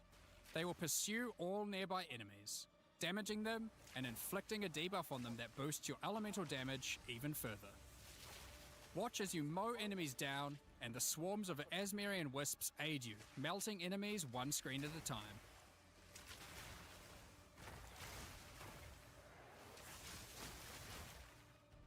The Ordained is a new spear, mastering in physical and lightning damage, with high critical strike chance too. This spear allows you to leech life not only from physical damage, but lightning too. It Mmm. also creates a Lightning fragment of spear. divinity nearby periodically. What are those? Well, this spear has the skill Righteous Descent, The which is an fuck? epic, divine leap, aided by angelic wings. If you use the skill when a fragment of divinity is nearby, it will become empowered, dealing significantly more damage, gaining massive area of effect, and bypassing its cooldown. When fighting a boss, let a bunch of the fragments spawn, and then just unleash your divine havoc, Whoa. obliterating them. Last, but not least, we have a new unique jewel, Voices. Voices is simple. It consumes one jewel slot to add more. What? There are versions that add 2 jewel slots, 3 jewel slots, and for those who are absurdly lucky or rich, one with 4 jewel slots. Whoa. Equip it and notice the slots appear next to your character's portrait in the center. Whoa. What the fuck? One of the things we are That's gonna be concerned about expensive. is how long it takes for experienced players to replay through the game in each new league. As we learned from Path of Exile 1, one of the things that can really help is having elements in the campaign that tell you where to go, if Yes, you know yes, what to look yes. for. We'll cover just one example per act for Acts 1 to 3, but there are many more than just these. For example, Hunting Grounds in Act 1 is a large, sparse area, containing multiple entrances and landmark encounters. Here's an example of some of the changes we've made here. Finding the ritual encounter in this area isn't too difficult. Now after completing it, a trail of locusts will lead to the entrance to Freythorn. Just follow it and find the source of the evil. You may also find corpses of dead animals, killed and pecked at by the crowbell. You'll notice a trail of blood leading away from them. Follow the trail and it will lead directly to the boss. We even put a signpost on the road to tell you which way to go to find Ogham Village. In Act 2, in the Mastodon Badlands, you need to find the Lightless Caverns and track down the Abyssal. Now to make this quicker, in the level you'll find these cracks. Just follow them, and it will take you right to their lair, allowing you to find and unlock the Well of Souls. Yes, yes, yes. In Act 3, the jungle areas have camps of explorers to sell you items. However, they are now even more useful. By talking to the explorers, they will point towards the next area. Not only that, but it will also reveal it on the minimap, so you can know exactly where to go. Ooh. These are just some examples. We plan to do more and more of these over time in order to streamline the experience. Now, as this is an in-game expansion, it Okay, makes so they sense that we would introduced the work layer. on Atlas QOL. We've added a search box that updates live as you type. Have a specific map you want to run? Now they will be much easier to find. If there are multiple maps, hitting enter will move you from map to map. Now, making a character build in Path of Exile 2 can be pretty complex. And instead of designing a build yourself, many players enjoy following online build guides. We have a pretty awesome community that has built many tools over the Josh. years for designing builds. Josh. We wanted to improve the experience of following them. So, we are introducing a new build guide system directly into the game client. Here's how it works. Community creators who write build guides can now create a new file format, a build file. Once downloaded, the builds appear in the in-game client, and selecting one will show you everything you need to know to make that build. Whoa. So you can see all the passives you need to allocate, ascendancy points you need to take, skill gems you need to equip, and Whoa. recommendations for all the support gems you need to use as well. What about items? For items, the build designer can specify which uniques to use in each slot, or if needed, just add some notes to the item slot to say what kind of item you need. In fact, build creators can add notes to just about any of these areas, allowing them to explain different trade-offs in context, or just give more info about how these things should be used. They can also give level ranges to each element, allowing recommendations to change over time. Great for builds that need to respec after they reach a certain level. Now, all of this is written in Whoa. a standardized build format that creators can use, and we imagine that a lot of community build tools will be updated to add support for this format. Now that we have trade market searching built into the in-game client, we have added the ability to price check items you can find more easily. Control-Alt-clicking an item will now search for it on the trade market, showing you the current prices. For rare items, it's handy to exclude some mods, so we added the ability to enable and disable each mod so you can see what effect each one has on the price. Next up, we're going to be talking about the new supporter packs for Return of the Ancients. No new champion. I Today, told my we're nigga launching Black this two one. new series of supporter packs, the Blood Reaver and Divinity packs. Each tier contains the pack's full face value in points, alongside several exclusive microtransactions. As always, the microtransactions in these packs are purely cosmetic and do not affect your character's power or progression in any way. The Blood Reaver series of supporter packs contains 6 exclusive microtransactions. Let blood fuel your bloodshed. The Exsanguinator weapon effect draws the blood of enemies you've slain and funnels it into your weapons. Turn the appearance of your endurance, frenzy, and power charges into orbiting globules of blood with the Blood Reaver charges. While your charges are active, these blood orbs will grow in size when you absorb more blood from nearby enemies. There are options to have pure blood charges, or charges that still display which kind of charge they are at their core. A taste for blood doesn't negate a taste for style. The Elite Blood Reaver armor features crimson leathers and golden accents to set yourself apart from uncivilized leeches. It also features a back attachment, fashioned out of the wing of a colossal bat. Alongside every Blood Reaver is their trusted gargoyle pet. In true gargoyle fashion, they take the cool. form of a stone statue when you are idle, leaping into action when you're on the move again. What good is immortality if you don't have a vast mansion to come home to at the end of the day?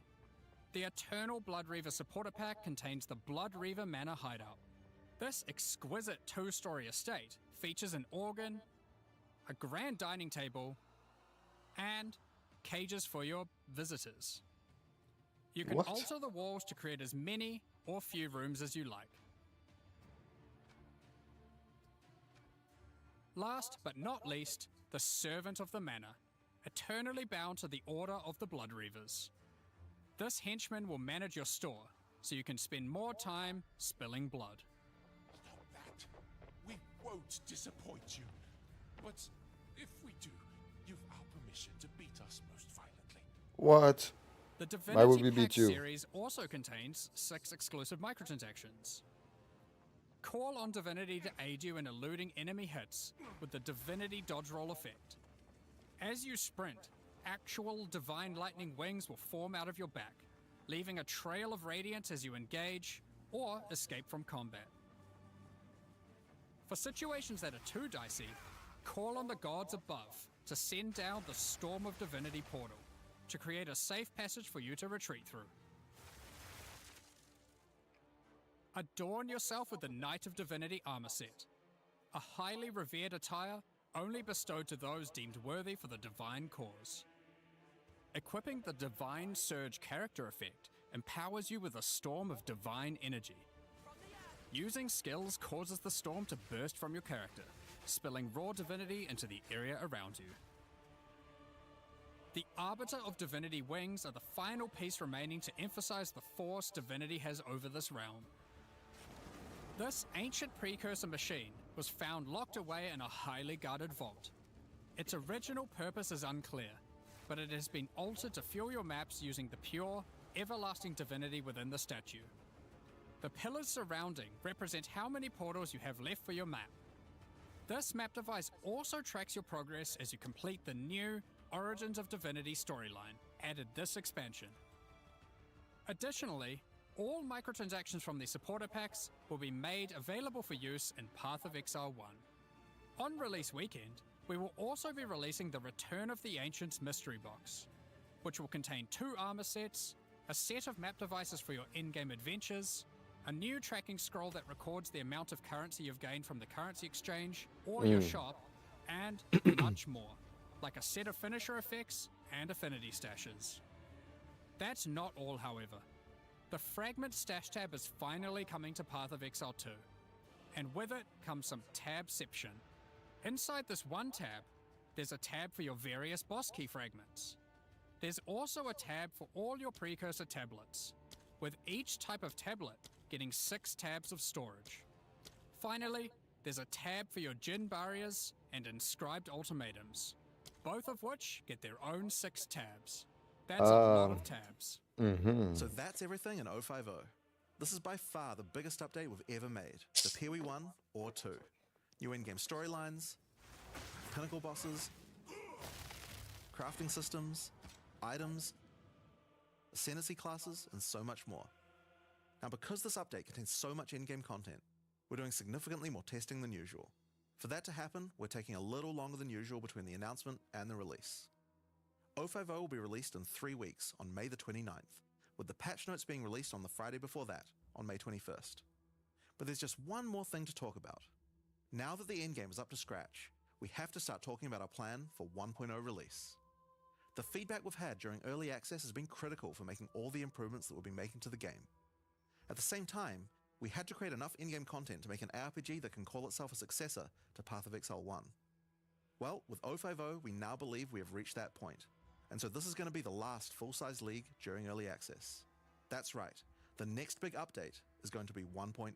Oh, Now, normally we would do our next big content release in August, but in the run-up to full release, our plans take a little longer on this one. As big as 050 is, 1.0 is even bigger. So we'll be launching 1.0 this year sometime after ExileCon. But that doesn't mean we won't be doing December. updates in the meantime. In this final phase, we have a lot of things to polish throughout the game and balance to improve. I'm sure there'll also be feedback about the new endgame that we need to incorporate too. The difference is that the focus is not going to be on adding more content like the previous updates, it's going to be on improving what we already have. But we still want to encourage people to try out all the balance changes and improvements that we're making. So we're going to be running a few event leagues during this phase alongside each update. Think remixes of existing mechanics or features. And speaking of ExileCon, don't forget to pencil it in on the weekend of November the 7th in New Zealand. ExileCon is a gathering of our players, and a chance for us to showcase everything we'll be working on for both Path of Exile 1 and 2.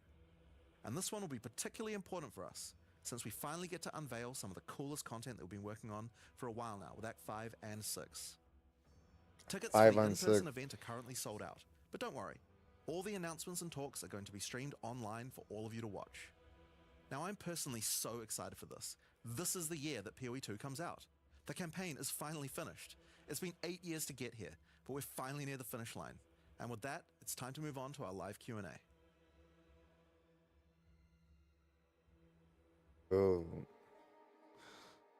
Bro, I won't be playing this shit because GTA will be out, bro.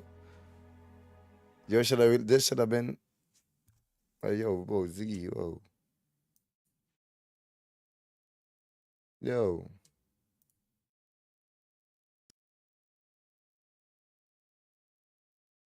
Good to sit down for a nice long Q&A once again today.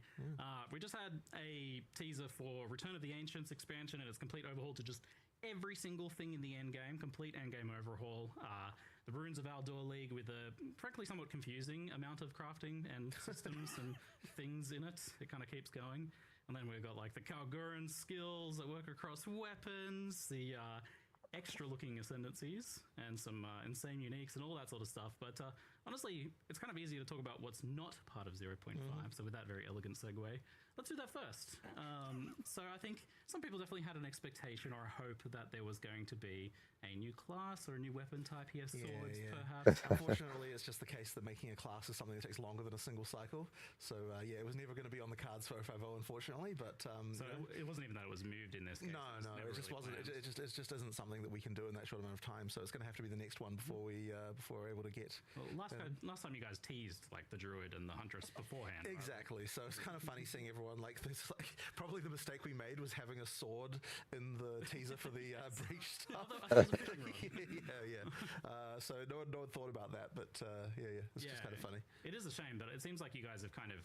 Well, you keep raising the bar on yourself as far as class design is concerned. And it's not like we're not working on it in the background, right? Like, that is definitely happening. I've been seeing a little bit of work going on there. We're simple people from New Zealand. Like, swords, they're advanced technology that we haven't quite gotten yet. So we just don't understand. We're trying to learn how they work. Just about to get on the map, aren't you? There's like a straight line. There's like some metal. These are complex things. There's a lot to figure out there. But do you care to speak at all, like kind of what your plans are in that regard as far as like classes and? I really shouldn't, just because it'll spoil the reveal for that will come not some of the exactly, time. but like, what are you kind of hoping towards getting like from 0.5 onwards? In the lead up to ExileCon in terms of that? Are you hoping to get like all of the classes in the game, just one or two more or something like that? Well, so I think that what the main focus is going between 0.50 and 1.0 is going to be more about like improving what we have, like polishing everything, and 1.0 is where you're going to get the like the big new content update, like that's going to include the Acts 5 and 6. It's going to include like class stuff. It's going to include like all that sort of thing, because really ultimately the main goal of of early access is like make sure that all the systems that we have in the game are good. Right, so we need to make sure the end game is good. We need to make sure that all of the the skills, just the way that combat is good, and like all the various things like Alisa va new monkas si alti che trials, right? Like there's going to be stuff that we need to do before 1.0 to get good, and so like that's kind of so long as we can get that stuff, then I think people trust that we know how to create like an act at this point, right? Like that isn't exactly something we need to test per se, So really what we need to do now is like assuming that people are happy with the end game that we've released in 0.50. That will mean that we've kind of checked all the boxes of stuff that we need to know, and there's still stuff that we need to improve, and like that'll happen between 0.50 and 1.0. But like that's the main thing we need to be sure of. And then once we've got that, it's like now we can get the big update, the ridiculous update that is 1.0 ready. And I heard you mentioning that recently as well, that you don't feel like you really need to get the last acts in for testing. No. I mean, like, how to do that. We know how to do that. It's one of those things that like look, people saw when. Like we know what we're doing when it comes to that stuff. It's just the plan's obviously to get like those last acts in, then finish the story and have all that come out at launch in 1.0 exactly. And look, that'll be the launch conclusion to the story then. Exactly. So you have done though one extremely gigantic update here for Endgame, and it seems like you've done a lot all-in-one expansion. Yeah. And you've got this plan to like kind of do a little bit of like some other stuff in the interim. So why did you go for this route of trying to do so much all in one instead of spreading it out over, say, a couple of expansions? So in retrospect, maybe we should have spread it out. But honestly, the reason is because we wanted to actually make it so that like we wanted to deliver a patch where like this is what we expect the end game to be. Like this is the template for what leagues look like when they're in end game and that kind of thing. And I feel like if we'd just done a couple of them, it wouldn't have really got that across. Like it needs to be like, once again, this is what end game is, and it really is fulfilling a lot more of what we had hoped for in terms of feeling like a world that you can explore, that there's things everywhere and that kind of stuff that we had wanted for. And the other thing as well is there were just like a few things about the current end game, right? It just didn't really give you goals in the right way. Like you get to end game, you don't know what the hell to do, and a lot of players just leave right there. There needs to be the case that when you get there, like there's objectives, there's things, that feels like there's actually a storyline there, this kind of stuff, in order to entice players to actually go further than the campaign, actually get into end game. So I think that if we hadn't have done all of the leagues at the same time, it just wouldn't really have kind of gotten across what we're really going for there. And it sounds like the plan now is to be able to focus on a little bit more polish in the lead up to ExileCon as well. So we plan to have some more leagues, but they won't be like content like mega expansion type leagues. Like it's more like kind of like the 1 month event type things that we've done, and that's really just because we want to be able to. We still don't want to do mid-league nerfs, and so to be able to do all the balance changes we want to do, because there's a huge amount of balance still to do. In order to do all that stuff, you still need to have an economy reset, and so what we'll probably do is more event type stuff, like remixes of existing content, but also adding stuff where stuff's missing. So for example, like we still have a lot more uniques we need to make, especially that mid-game uniques, so that kind of stuff. Like we now believe we've got the standard of where a unique needs to be in PoE 2 in terms of like and it's like way more than what you need in PoE 1 in terms of being like to reach the standard. And so now that we've got that, we can expand on that, get more uniques, sort of mid-game ones, that kind of stuff. So there's stuff like that that'll be coming in the sort of the updates between now and 1.0. Okay. Okay. Yeah, like it isn't going to be the kind of like mega content craziness that we've got for OFO here. We have a lot to dive into as far as endgame things. While people watching live get your questions in the chat for all of that. In the meantime, I want to ask you folks about the new league, the Runes of Aldur, which this is like an expedition rework, but it's also its own separate league. This encountering remnants, uncovering these runes throughout this storyline in the campaign, and then into endgame. And I was like, really, like, it's a lot. There's a lot of like crafting and items and reward types and systems and stuff going on here. In fact, Jonathan, you showed me this rather unhinged looking spreadsheet. Like, I was like, oh, so these are just like random rewards or something. But then you showed me this spreadsheet, like that's like the recipes of all how different runes combine together to make different things. Yeah. We probably put too much thought into it that it honestly needed. But like, like we have to make sure that like if it's an iron rune, like what kind of stuff would be creating that. Like that's just something that like the recipes have a lot more structure to them, and I suspect a lot of that players won't even think about. Like they're just see list pick for item, like that's something I don't really think about. But there is some thought put into that of like what things go to what recipes. One way to look at this is this league has the most spreadsheets we've ever made. Like That's a title line, right? The other day I was looking through we have this gig. It's called like Verisium Crafting or something. Yeah. I was looking through all the tabs, and I was like, I was on like the 60th tab, and I was like, the heck is this? I was reading all this stuff, and it said like Mark's ideas, and I was like, I don't remember coming up with any of this. There's just like pages and pages and pages of crafts and stats, and just like honestly, I've lost the plot a little bit with respect to how many like different things we've made, and like it's honestly just been crazy. Idea writing. Some of the rune stuff is like also super bizarre. Like, okay, I don't even really understand that rune that's got to do with uniques. Like, what's going on with that? It's called Olroth's Legacy, and it's a rune that you can place in Ezomite and Kalgurin uniques to destroy the unique, and it takes one of the mods off of it and creates a unique rune. What? With a slightly modified value sometimes, because obviously, and then you can put that in the same item class of a I don't even know about this system. item.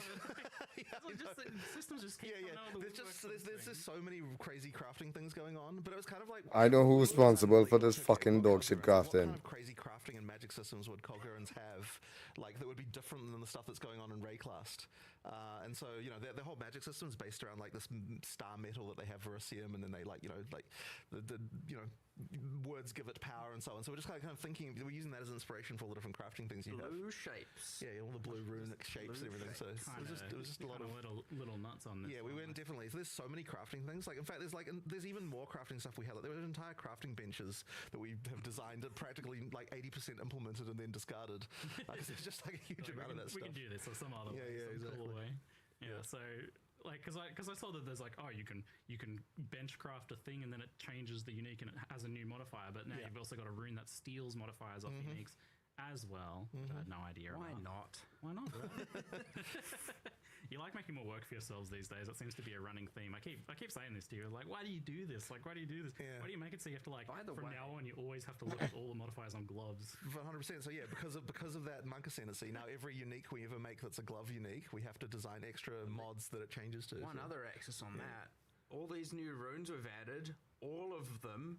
Remember that shaman that has that whole bonded modifier on every rune that we need to also man. add? Yeah. Wow. So does that apply to the ones that come from uniques like that? TBD. TBD.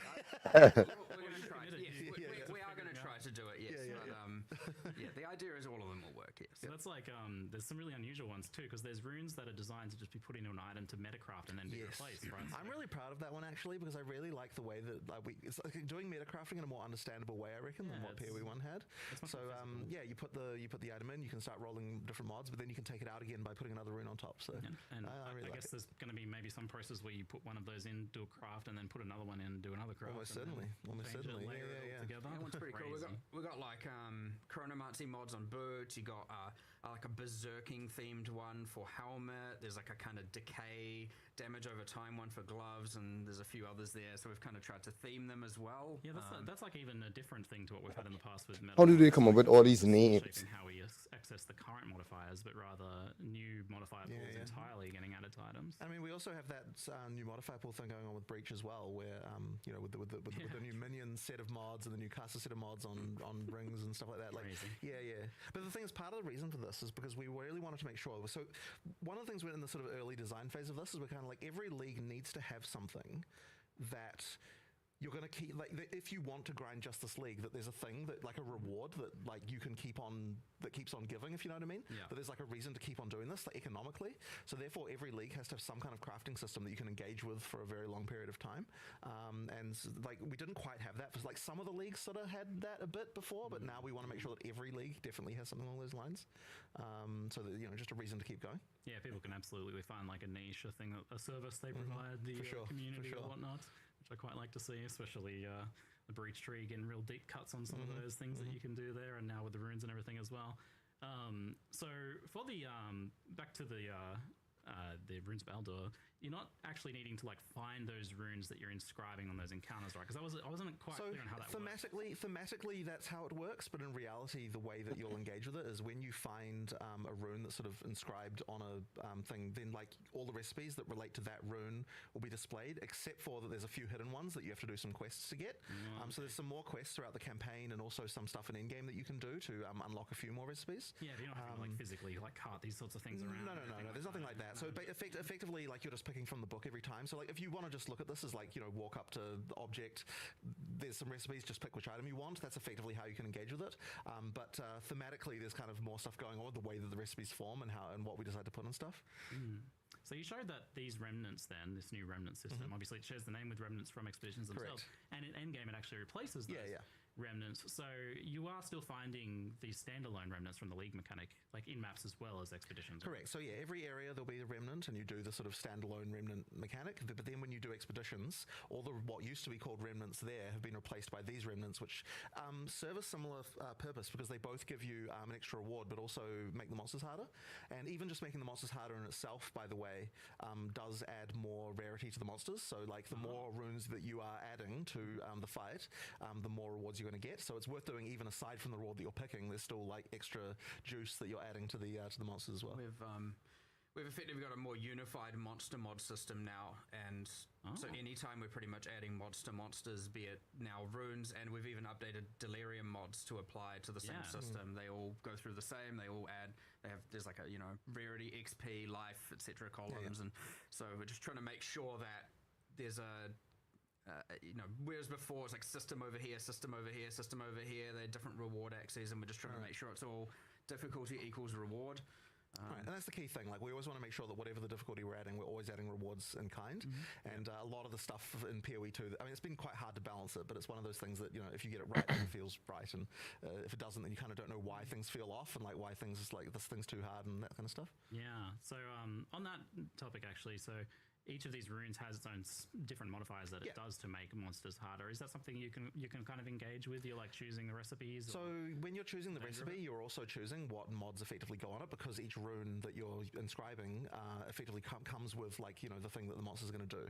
So there are definitely situations where you might want to decide to like pick something easier because you don't particularly like this mechanic or whatever, but it means you're missing out on whatever item is in that recipe. So like the goal there is that the harder, like the rarer the item, the harder the runes are that will be, the rune modifiers that will be added. So life is still dog shit. There's some And he pretty passed through lame, tree is still Josh. expeditions and what we're now calling grand expeditions, because as what people knew as logbooks The before. logbook is The logbook is now is exploring the ocean. So, it's actually this thing, You get the cool things where, okay, let's say there's like 12 remnants and you want to get them all in the detonation chain. Each remnant you do the fight, and then one of those runes is passed on to be additive with the next. So it doesn't manipulate. So effectively, the monsters have the mods of the remnant, and then all of the next remnant's monsters have one of those runes as well as all the ones they had.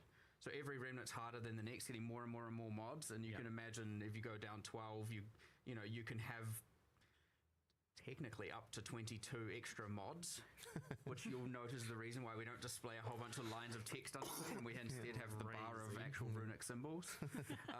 So you can mouse over those or something, can you? Like to see the modifiers? You were meant to be able to, but probably not right now. There's this thing that we'll do later, which is this pause rework. Yes. I'm going to just spoil it now because it's like one of those things that we're going to do. But effectively, the intention for frickin' ages has been, we just haven't had time to do it yet, that when you pause the game, you can mouse over all of the different things and like find out information about them.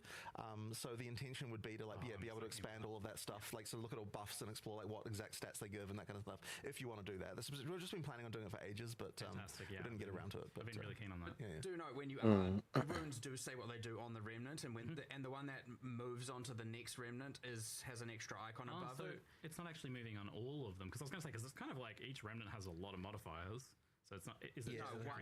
So let's say you have a remnant with 5 runes. Yeah. One of them will have a symbol above it, and that one forwards onto the next remnant. And so you can do a little bit of. You can have a crazy encounter, but the next one is maybe not as bad. You're like, oh, maybe if I just make it through that, it'll be okay in the next part of the expedition. Yeah, but then so the order of them kind of matters as well. And then, like, okay, let's say obviously each remnant gives a reward. There's a little bit of a more, if you're a juicer, so to speak, you're going to want to do a thing where you're like, okay, I want to get as many runes as possible. And so you want to kind of do things like avoiding overlaps. You want to make sure the last remnant has the most amount of runes, probably.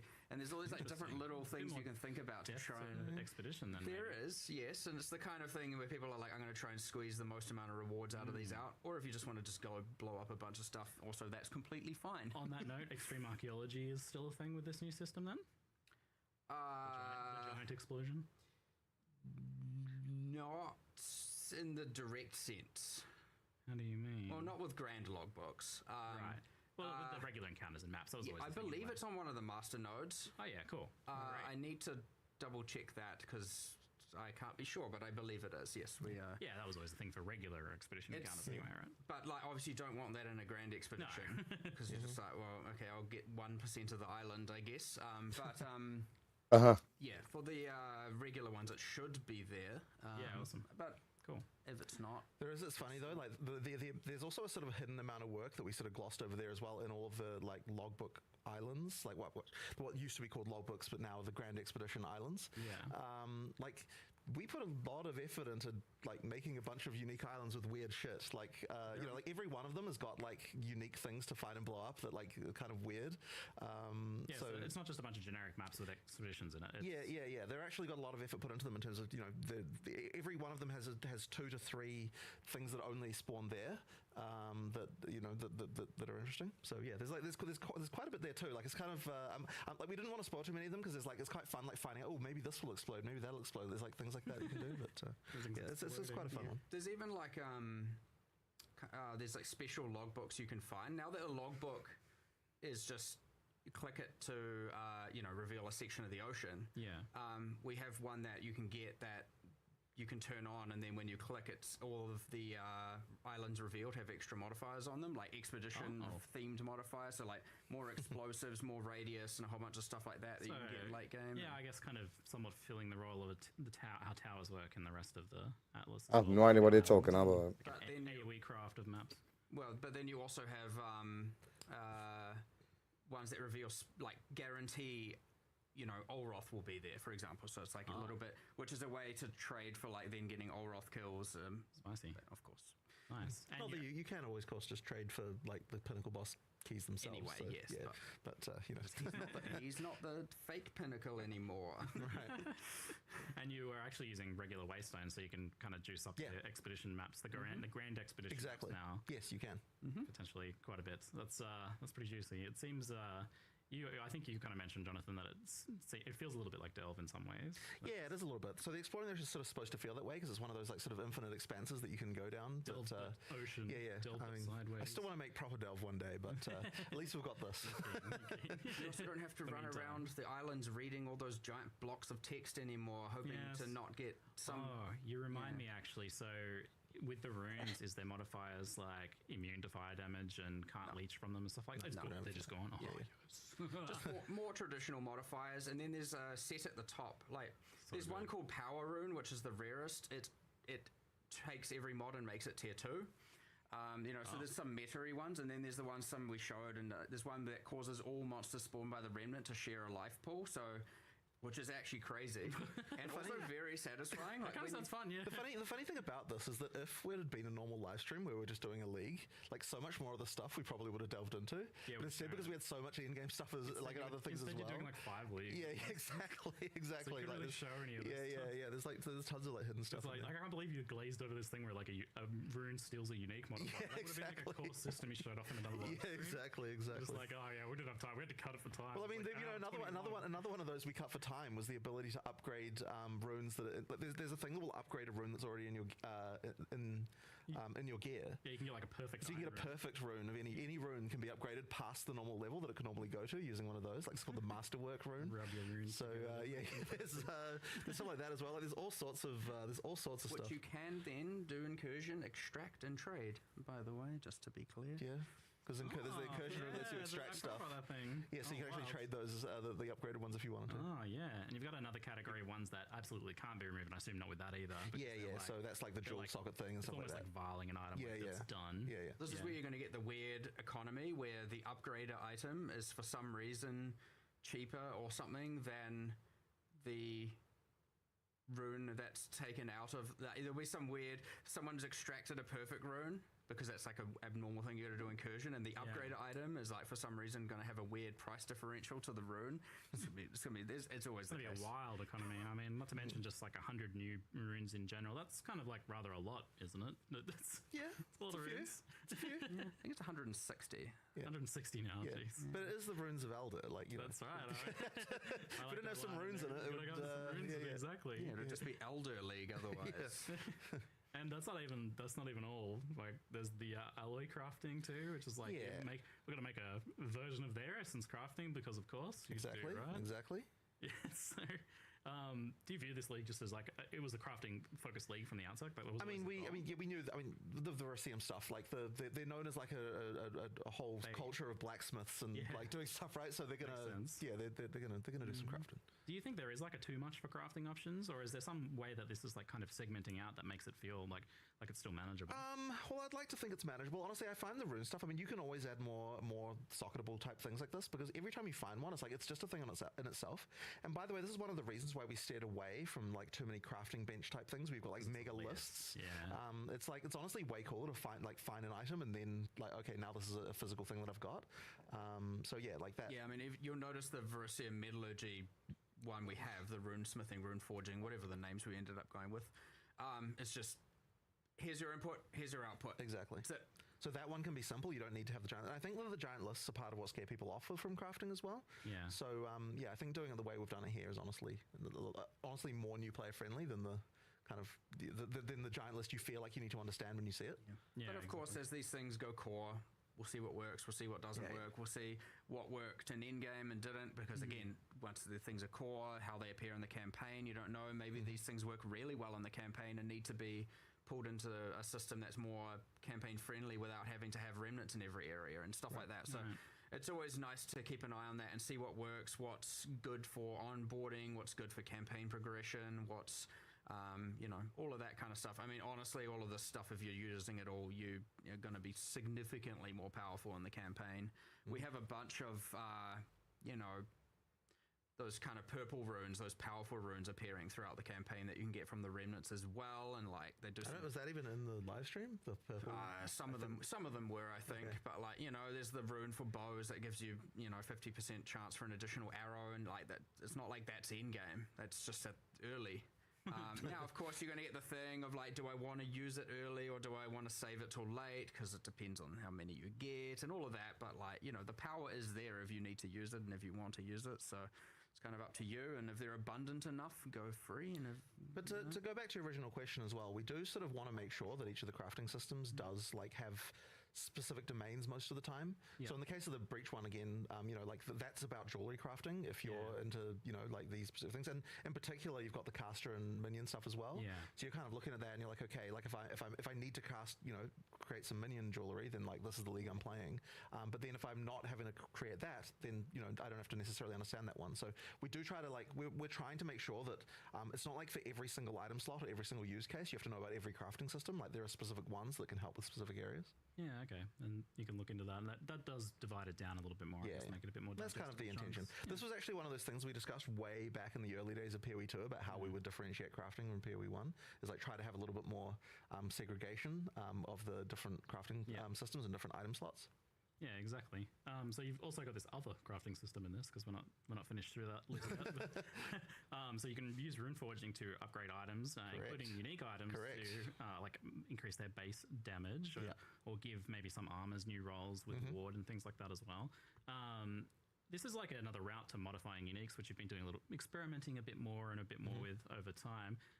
And this has an ability to change affixes on uniques as well, right? Correct. So the changing affixes part, I believe, is mostly the Kalguran uniques where it does that. Is that not correct? Can you tell what is a Kalguran unique? We are going to add a way for you to tell what's Izamite Kalguran, because Val for the other one as well. For the weapons, it's mostly about increasing the base damage to make it so that a low level unique can actually be something you can use in endgame. Because there's obviously a lot of uniques there that are interesting, but not viable for endgame because they just don't have the damage.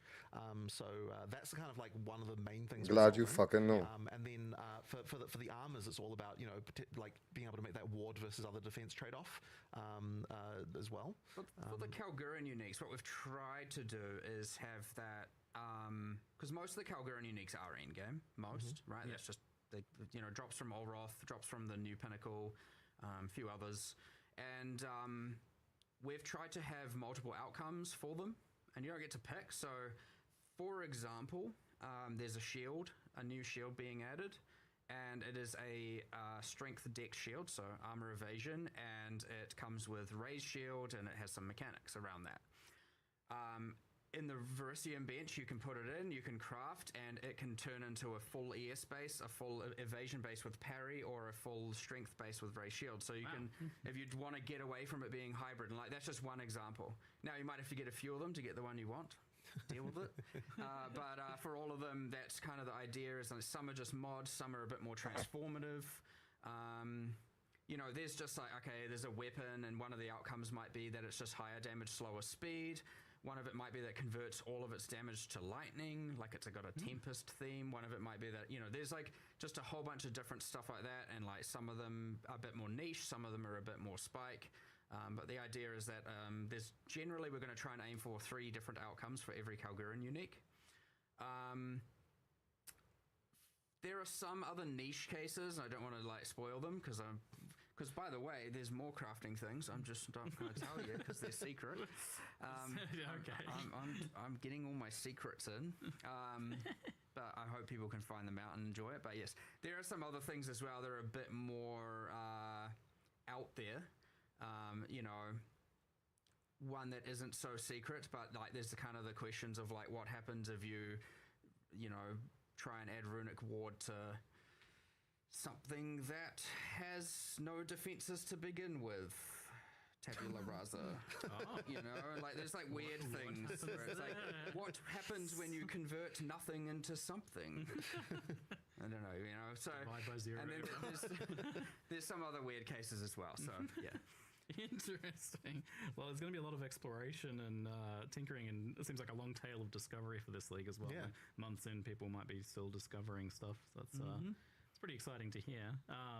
With the uniques in general, like I think this crafting, the ability to modify uniques, change how they work a little bit, has been pretty popular. Do you feel like, are you worried at all about like losing the identity of uniques, or what makes them unique, or what is the feel of a unique, or do you have kind of like an idea of how you can maintain them? I think that it'll be possible to break that, but I don't think that we have here, because at the end of the day, the uniques are still like each serving a specific purpose, and that is different from rares and how they work. So I think it is okay. Like, what I wouldn't want to do is just be like, oh, now a bunch of rare mods can spawn on uniques. Like, I'm not a fan of that at all. Yeah, I see. So as long as we're not doing that, I think it's okay. I mean, look, we do push the boundaries. Though. Even just the fact that uniques have socketables that go in them kind of changes things a bit. But I think a lot of the time when you do that, you're not really looking at that as like the unique has got random mods. It sort of feels more like it's just an extra place for things to go in your character. So I think it still works in terms of the flavor of what a unique is supposed to be. Yeah, it feels like a separate layer. Yeah, I guess a lot of the time you are changing one unique modifier for another unique modifier. That's like a twist on the original concept, so it still retains that identity for quite a lot there as well. So kind of like transitioning. Oh wait, first I did want to ask about the Runic Ward thing. So Runic Ward obviously has undergone a bit of a redesign, a bit of a concept change here. It's now a layer under your life. How did you arrive at this design? Kind of what's the reason for it? Well, once again, we were thinking, okay, Huh? we want to be able to make a magic system that feels like it's fundamentally different than what. Yo, you'd Paul, have in thanks for the follow, bro. we were trying to think like, okay, You just really like 6:30. how do I say this? So, yeah, I feel like I've lost myself here. But What's up, yeah, Paul? I guess it is really just coming, something that feels a little bit different. And we wanted to make colorless skills, right? We wanted to make a thing where these skills can be used across classes. So all of those skills we want to be used. But we didn't really feel like we were Wagwan, dog. an energy system that You were a PoE 2 independent of the player as experience well? we had. Right. Yeah. And so then we're like, okay, I'm still new to the game. something here where you get to be able to trade some level of defensiveness for offense because you're spending effectively part of your life pool. Yeah.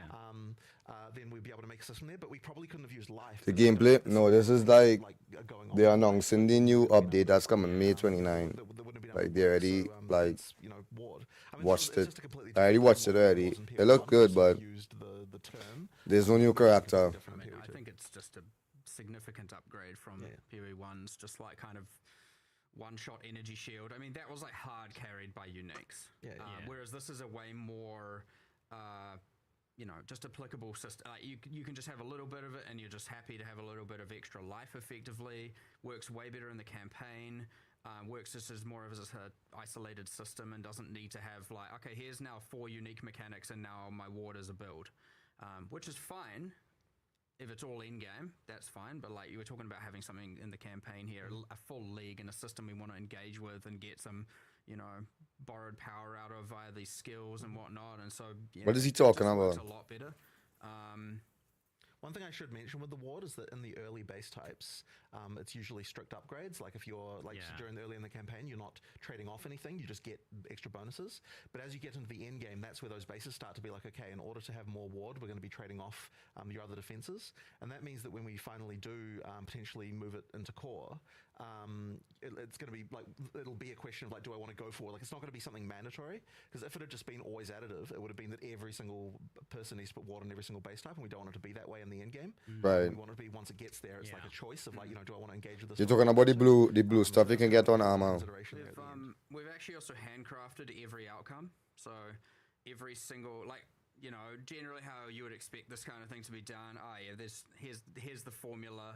It converts. Right. We've just gone and said, let's do it manually for everything, which means it was a metric amount of metadata to add. Every base type we add has to have the ward, the rune-crafted rune forged version. At endgame, you get some cool stuff where base type A might become very, very heavy on Runic Ward, where base type B might have just a little bit, and some are in the middle, and some sacrifice a bit more defense where others don't, and then the same with the uniques. You're getting like crazy different outcomes where it's a similar thing where it's like, what is Calm's Heart going to do? What's Brass Dome going to do? There's like different kind of things that people are going to play around with, and it's like, is it worth it? And the good thing is you can, of course, see the outcome before you do it with, with these non-random ones on armors. I didn't realize that. When you have both the slots, if you mouse over the right one, it will show what you're going to get, except for like those Calgarian unique outcomes, like I said. So that's a bit more special. But most of the time, you can see what you're going to get. So if you're just like, oh, no, I don't want to lose that armor, then don't lose that armor. So, but yeah, there's some crazy stuff. You'll get some Runic Ward stackers. You'll get some people that just have a supplemental amount just to stack, maybe just enough to use a skill or just enough to use a support. And you'll get people who are just trying to spam the skills as much as they possibly can. You'll have some people that have low amounts stacking higher regen of it, and like all kinds of stuff is the goal. All done via the metallurgy, the runes, the different skills. Like the whole suite is there, so there's just all kinds of stuff you can do. Yeah, and on the topic of the Kalguran skills, this is like, especially because this is like something that gets asked all the time, is like, oh, can we have more weapon agnostic skills? Things that kind of like blur those boundaries a little bit now that you've got those established. What's the design process or the goal, or how you So it's a little bit tricky because, yeah, we have to make sure that these things are going to be things that can be used across classes. Like, I don't want to just be like, okay, this one's only for like, you know, one particular character, and it needs to kind of span them, and that means they tend to need to work with things like existing debuffs and existing existing buffs. We've got one that generates they've got various things that like that just play with all of those different mechanics. Yep. So you know, like the example we gave in the presentation of like converting fire to frost fire, like that kind of thing. Like there's a lot of different builds, a lot of different character classes that be able to play with that. Yeah. And ideally, that means that it can just open up the different. Like, you know, like different ways to be able to synergize between different mechanics all over the place. And then, yeah, because they spend ward rather than some other resource, it means that, you know, there's no issue there either. Yeah, potentially slot into any build and don't have attribute requirements or colors. That's the other thing, of course. Yeah, they don't have strength, dex, and attribute requirements. They just have level requirements. Yeah. So, Right. you know, Yeah, the Kalgurans are a little bit more ahead of Rayclass times, it seems. Oh, well. There's a bit more of a technological magic, isn't it? Yeah. Yeah. It's cool that it's often the case when we add these things, it can feel a bit shallow. Like it can feel like here's this whole new magic system, but only there's this little amount. Whereas here, I feel like we've actually gone, here's this whole magic system. Like here's a taste of it, and like in some cases, like sure, 25 skills now. We'll see what happens later, you know. And like there's things to expand on, unless they're of course terrible, in which case they never existed. You know what I mean? But I mean for the long-term health of the game. But you get this thing where it's like it really feels like, with respect to the Kalguran magic, the Kalguran technology, we're just like getting further and further and really learning more and more about how these people gain their power, how it's different from everything you know on Rayclass, and like it's honestly been just quite cool. And like Runic Ward, as I said, it feels way more than just like, it feels pretty core. Like it doesn't feel like this like just secondary thing. Not that you have to do it, it's not mandatory, but it feels core when you do engage with it, which is very cool. And I wouldn't say we've gone this deep into like a extra resource system and thing like in any league ever before, not in this regard. So yeah, it's like usually just like some map thing, you collect petals or something. yeah. Seems a bit more engaging than that, a bit more fundamental character builds. Okay. Well, it seems like that's something you would probably want to keep long term then as well. Like as long as it works. Yeah, I mean, if it works, then we will. Yeah, if people like it ultimately. Since we're talking a lot about gear, just kind of zooming out to a bit broader picture, some outstanding issues from our last meeting. If I consult the minutes here, plus skills is often brought up as something Yes. that's a very high level of impact on your gearing choices, and can feel for some, I think, a bit restrictive, as just because it's so much stronger than other We did have a big options. conversation about that. I can't remember what we finally decided on there. Yeah, it's one of those dexterity-like conversations. Yeah. This is a I think while ago. we are trimming a few levels off the top. Yeah, that's right. I And, remember or now. more so, Yeah. more so, we're trimming some off the top and moving some of it up so that there's still a high-level mod. But doing that for the weapon mods. But like, there's more to do here, for sure. I would say that given the like this league in particular, like I remember we started it and we were like, here's all the things that we've discussed we need to fix, we need to do all this, and then it was like, oh, and here's the like 8,000 other balance runes and crafting systems and everything we want to do, and new classes, and it was like new versus existing having a bit of a conflict, and we were so I wouldn't say we got to do as much of the balance fix up to a lot of the stuff we've discussed previous that we wanted to do here. But as you were talking about at the start of the Q&A, like that is, and what Jonathan said is that is a lot of what we want to do. You know, while we have the team making the acts, like that's a different kind of balance. We don't have, you know, you're not adding runes and crafting systems to the acts in the same way, Which right? means that those designers it's are a freed different up team. So freed up to be able to work on all of those kinds of larger balance You concerns. can pretty much do some balance leagues between. We now do, and- exactly, and we do have a big list of stuff we want to change there. Like, there's a lot. it is a list. Which isn't to say that we didn't do some balance for this. For this I one. expected you to do almost none on this one, given the scope. No, but of there's what definitely you some. wanted to There's do. some, Actually, there's I've some done a few, important ones too. which we'll cover a few of those. Got like, you know, some Chronomancer stuff. There's a we're doing a bunch of stuff, but honestly, it just is as much as we can, to be honest. Like, you know, we're not sitting idly not doing it, but yeah, like I understand that there's a few things which I assume you're going to bring up a couple others that are left unresolved, and Certainly. hopefully maybe one of them's resolved. We'll see. Well, the next one was Rarity, reprising our earlier discussions on Rarity from the last Q&A. They ain't do fuck all to Rarity. What's this? These mother do fuck all. I am interested in doing that. It's still a question of what we can replace it with. But there is one other change to talk about around that is a bit more subtle, and I don't know whether it will matter or not. But one of the things we identified, I mean, look, the thing people often say with Rarity is they just don't want it to give currency. Yeah. That's like a common thing that they'll say. Like people who say they want to keep Rarity, they'll often say, "Oh, but it should. You could just remove the currency from it, and then it'll be okay." So what we were thinking about is like, there's a sort of market dynamic that goes on in PoE 1, but hadn't been going on in PoE 2 so much, where people couldn't really respond in PoE 2 to the market by like picking the reward type that they would like to get as much. Yeah. So in PoE 1, it's like if currency is becoming more valuable, you can respond to that by farming leagues that give you more currency. And if uniques are becoming like more valuable, then you can respond to that by farming more uniques and that kind of stuff.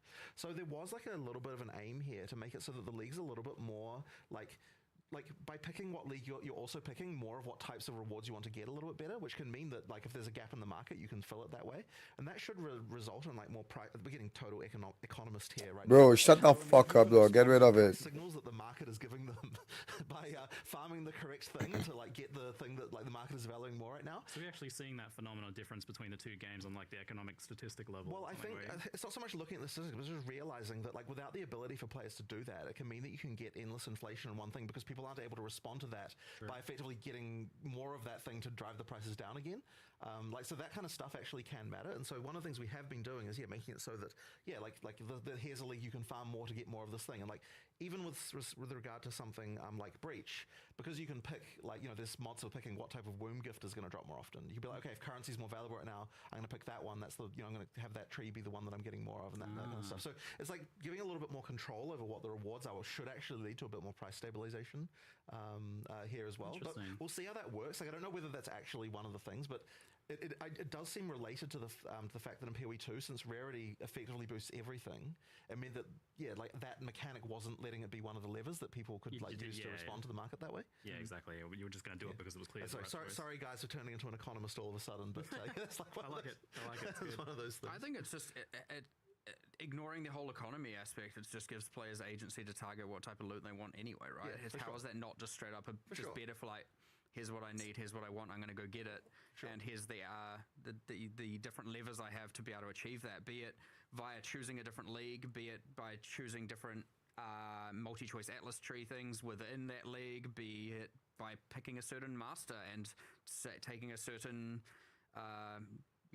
Atlas master skill that changes the rewards of one of the leagues. Like there's many different axes here, which is very, very cool to just be like, all right, we're going to try and get the best out of the uniques today, or I'm going to try and target farm this or that. And like, it's just a win, even if you're just like, I don't care about inflation and all of the trade and all of that. Like, it's just good. So win-win on that regard, hopefully, assuming but the economy in saying adapts. that doesn't necessarily mean that we're like happy with how item find stuff is. Like there still might be changes. Yeah, correct. Well, it sounds like you're still eager to replace that. Yeah, I am. Given that you can find the it's one of those things that's surprisingly hard, alongside Leech, alongside Dex and various other things like the forever topics that always seem to come back and to haunt us every time. Yes, keep you awake at night.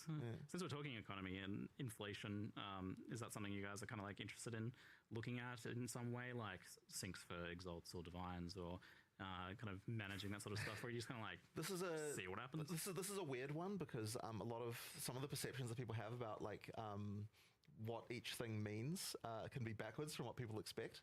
But I do think that that's gonna come down to that sort of ability for people to respond to the market. I think that's going to help. But as I said, we'll see. If it doesn't help with that stuff, then we'll revisit it and see what More happens. sinks for exalts is an inevitability for sure. It will occur at some. It just kind of has to. Sinks for divines. I don't know, find Mage Blood, see what happens. I was like, you have something in the works for that one. I know how you do. Good luck. Yeah, wait and see with that. On the topic of crafting, are there any, with all this new stuff, are there any changes to like the existing stuff of crafting, like how the crafting systems work, the currencies work? How happy have you been with the introduction of Greater and Perfect Orbs? I would just say that Greater and Perfect are too, especially Perfect is just too common. Like we're probably going to have to nerf the drop Especially rates of those. transmutes and orgs. Yeah. And because effectively it's sort of having What? a problem in that kind of early in the end game crafting is like probably a little bit too easy. So we'll probably nerf the drop rates of some of that stuff a little bit. I think it's probably just a little bit too far. Like not to make them like impossible. Mostly to find or anything. transmutes and augmentations. Mostly transmutes and augments. So it was just making it a little bit too easy. Yeah. So I guess the outcome of that is that they become the norm like immediately, right? Sure. So there'll probably be a change there, but like I think that it was just making it a little bit too easy to progress in that early in game part there. Okay. All right. Now I'm going to hit you with, I usually do this at the end, but right now, a surprise QOL UX round. So you've got this in-game build planner, which is an awesome addition. Very excited and kind of surprised that you did that as well. It's a huge leap over what you tested in the past that kind of went away for a while, which was like the ability to plan passives. Yeah. So I guess that was the reason why that went away, since you had a bigger project in mind. I'm curious, when you take a different angle on this, what don't you want to do with this? Like, where is the line of where you don't want this to? Because this is something that helps like players a lot. It's very in-game. Right. Well, some people have asked us, like, are you going to suggest builds? Like, is GGG going to be like, here's some builds to play and that kind of thing? And I don't want to be doing that. I do want to leave it to the community to decide what is that stuff. So that means we're not going to be like, what I don't want it to be is like, okay, you like join the game for the first time and the game's like, pick a build, like, that isn't how it should work. Like it needs to be that that most, look, I know that a lot of players want to follow build guides, and that's absolutely fine. We want to give as good a tools as we can for that. But at the same time, like I still want the desirable theory of the game to be that you join the game having never played it before and you just explore and find the stuff that's interesting. So but then like if you're already going to a website to find a build guide, then at the point you've done that, like we might as well make that as easy as possible for you to do and follow and all that sort of thing. Exactly. So, we've actually made sure to keep it hidden unless you know to do it. So unless you it's basically like, you drop don't the open file your in. passive tree and it's like load files and you're like, what the heck is going on here? Now I should mention that kinda key, I like that. we didn't put it in the live stream because we weren't like 100% sure that it would be there, but it is being worked on right now that there's going to be like a one-click solution for getting a build from a community website, right? So the idea is like, a community website can put like a link, and when you click the link, it'll just add it to your account. Like with filters, like what? Yeah, Sync does. exactly like with filters, right? So then it can just add it to your account, and that way you don't have to screw around with files or anything. And that's important for console players as well because they obviously can't put files on the console. So basically they'll be able to add it to their account just like an item filter, and then now it's just going to appear there and then that stuff will work. I know right now you have to have a real trust in your filter creator. Because they can just hide mirrors. So hopefully your build creator, right? So April 1st, your build creator just completely just changes your build randomly for a day. But the documentation for how to do the build files should be going up today-ish, and that means what I'd expect to happen, although obviously it's up to them, like the various community projects like Path of Building and that kind of stuff to all like adopt that and make it so that you can so that you can export a build from those tools, and then then the creators can create websites showing those off and that kind of thing, and like that kind of stuff is what we'd expect to. It just improves the actual like physical act of like having a build guide and implementing that and using it for people who are. That's awesome. And if we also find that like build creators are interested in adding notes to more places, like we tried to get everything we could think of, but there might be places where you're like because the idea is like anywhere where a creator wants to be able to say like here's some more tutorialization that they want to add. The idea is that they can kind of do that. I love that. Like that's the sort of. I can tell people to upgrade their life flasks for life flasks that heal more life. Than the for previous sure, ones. exactly like the example we had in the video. Love it. It's very true. People overlook it. So another one from our outstanding minutes is the mouse and keyboard and controller hot swap. I know, and it's becoming a running joke at this point of like me promising it every league and then not delivering it. And the annoying thing about it is that it's one of those things that like someone will work on it for like there's a surprising amount of code to do to change it, but then every time it's like the guy like someone will work on it for like a month or something, and they'll be like, oh shit, we've got this urgent league UI that needs doing, and then they get derailed. But I promise this time is the time that we will get it for 1.0. I took him for the fragment tab. Sorry. Yeah, it is actually legitimate. But also not it legitimately sorry. was. But not sorry because the fragment tab's kind of I want it and I need Yeah, it. yeah. But it's like I think I think there was a bingo card that you saw where you're like, so many people want this. Yeah, Fragment so, tab. look, fragment So tab. you can actually blame the bingo card makers. Yeah, I guess so, I guess Hot so. Swapping was on there too. I had my hand over it. I was like, look, Huh? I want the fragment tab. See. Yeah. See. I did this I mean, it's, morning. I want the fragment tab. Another one that I haven't Go mentioned before, sleeping. but are revisiting is visibility issues. So skills, I think, are being designed to look as cool Well, as I give it up possible on this one. under normal circumstances a lot of the time. Like the artist, I imagine, is working on them in that situation. But then they can become extreme on endgame builds, right? You're adding like 10 extra projectiles and screen size AoE scaling and attack speed.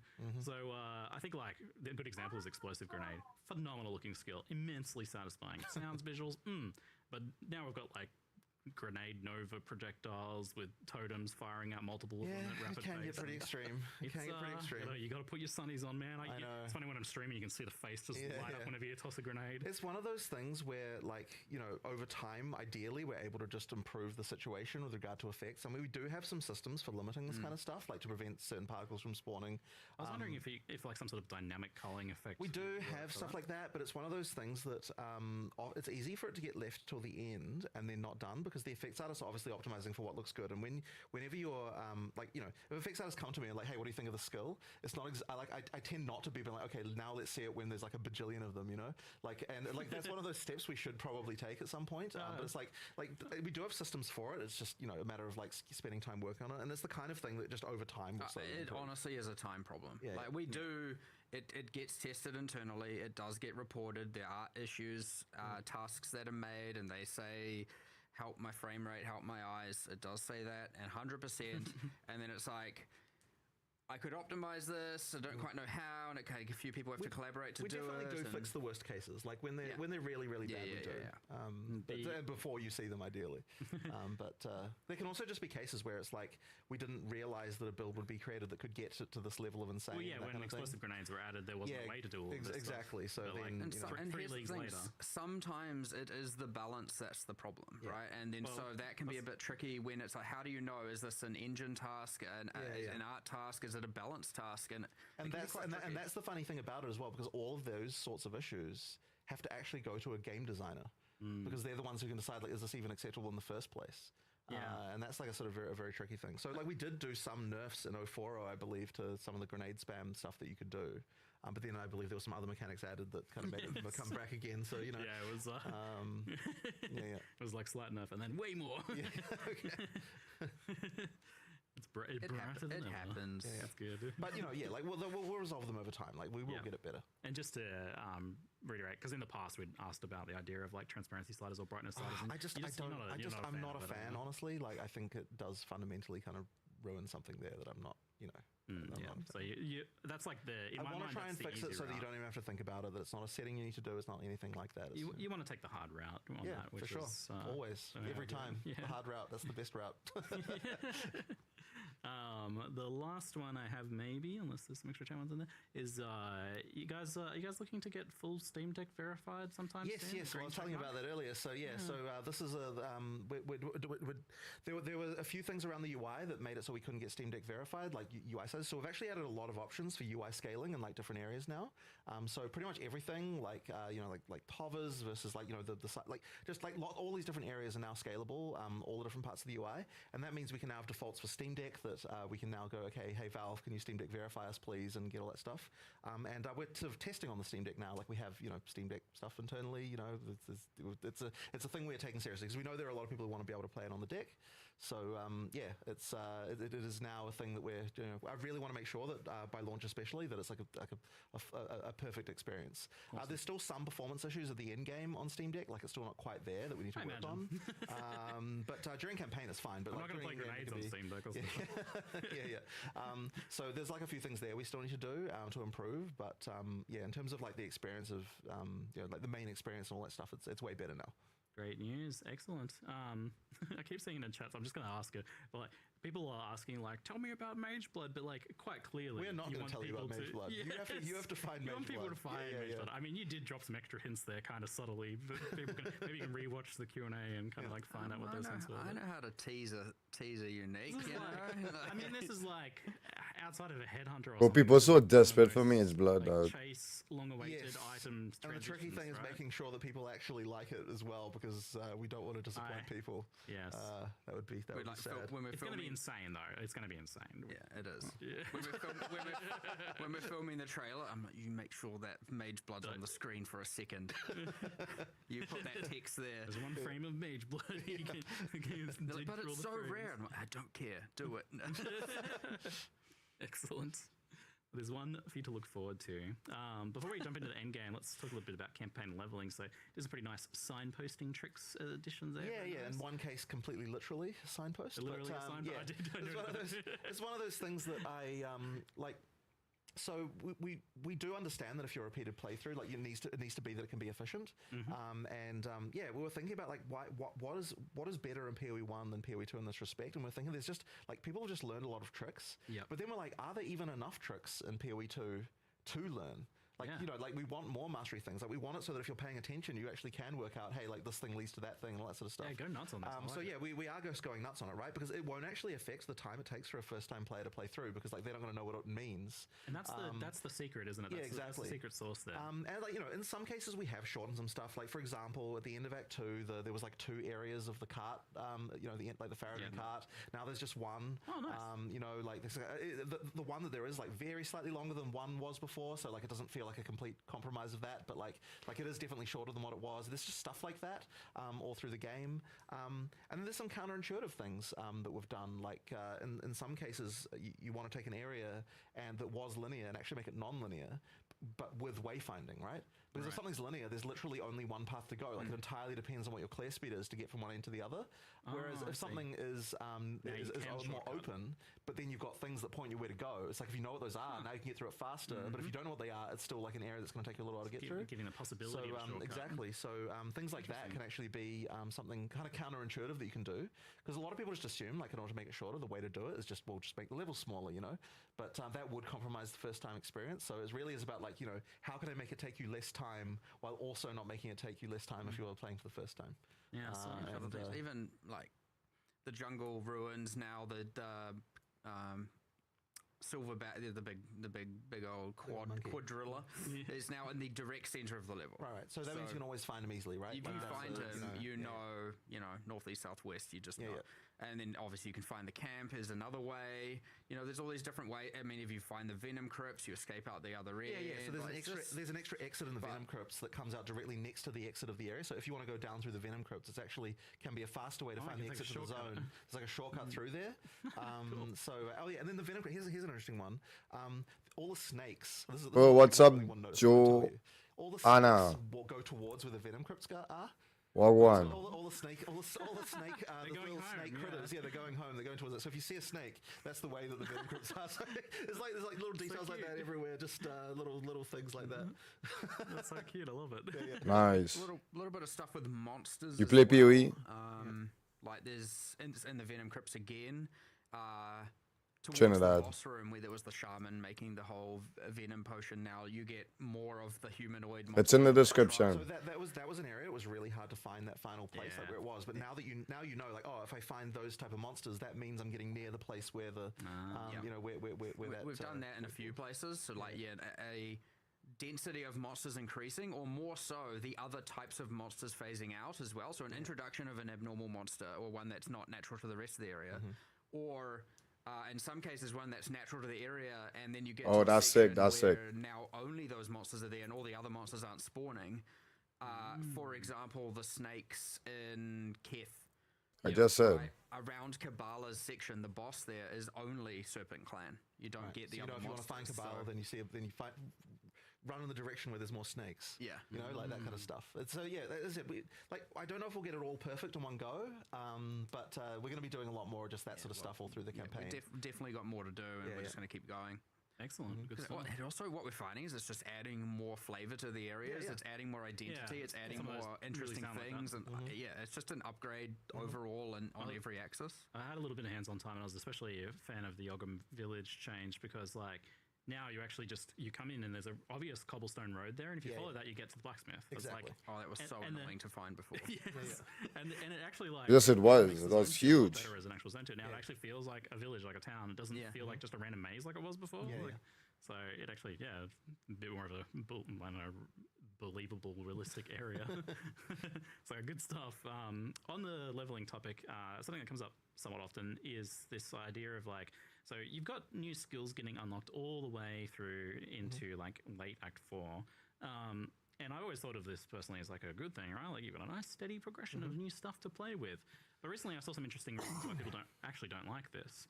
And that's the idea that you sometimes spend hours leveling a build that it just isn't your build. Like you play all the way through to Act 4 on some other build that you don't want to play until you get your top tier ice skill there. So I have to imagine you're like a fan of having that like long tail of progression.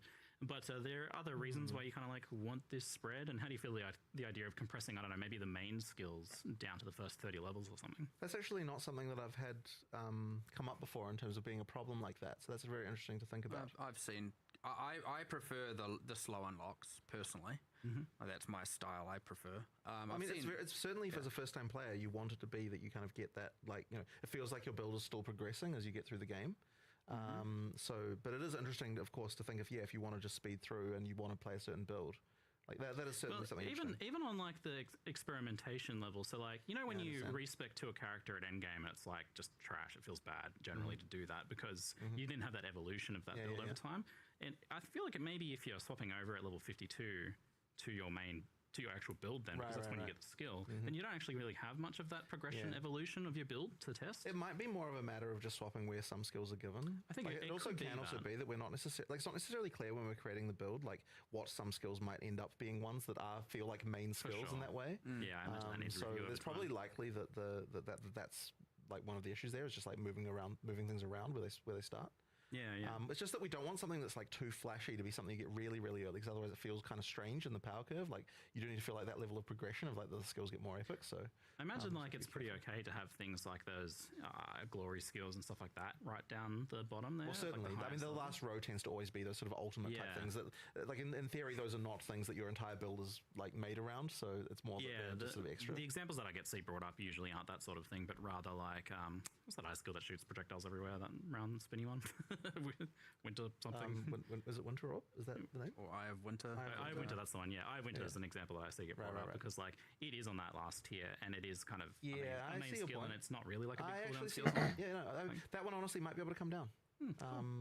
All right, so that's something to maybe. I look at and suspect review there's then. some tweaks to the levels. There's some reorganization. There's possibly. I mean, I could see a thing where also once we have the full campaign in place. Maybe there's a point where we're like, okay, you want every skill by, and then we come up with a new point.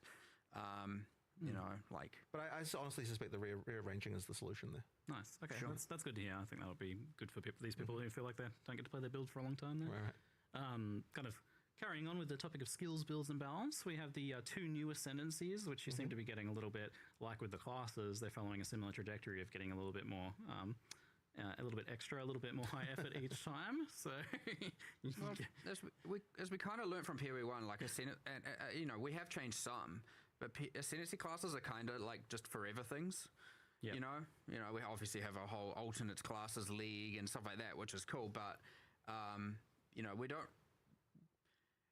On rare occasions, we're obviously going to change the balance, change kind of what the skills are, but who those characters are and the identity of that, and most of them are going to remain fixed for like a long time. Yep.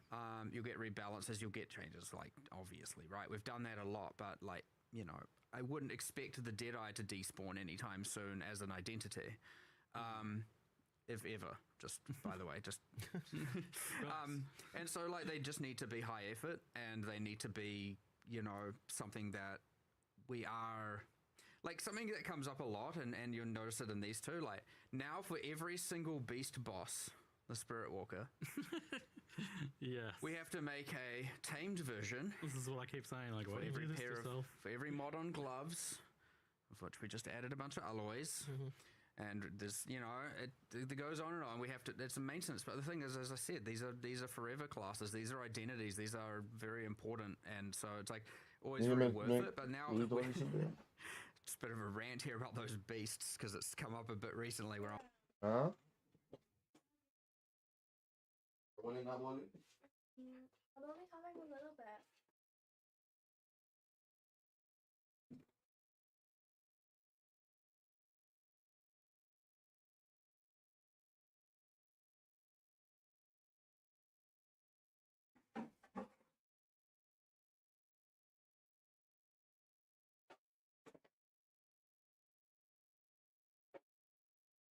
maybe specifically, I don't know where we're getting with that. I don't know.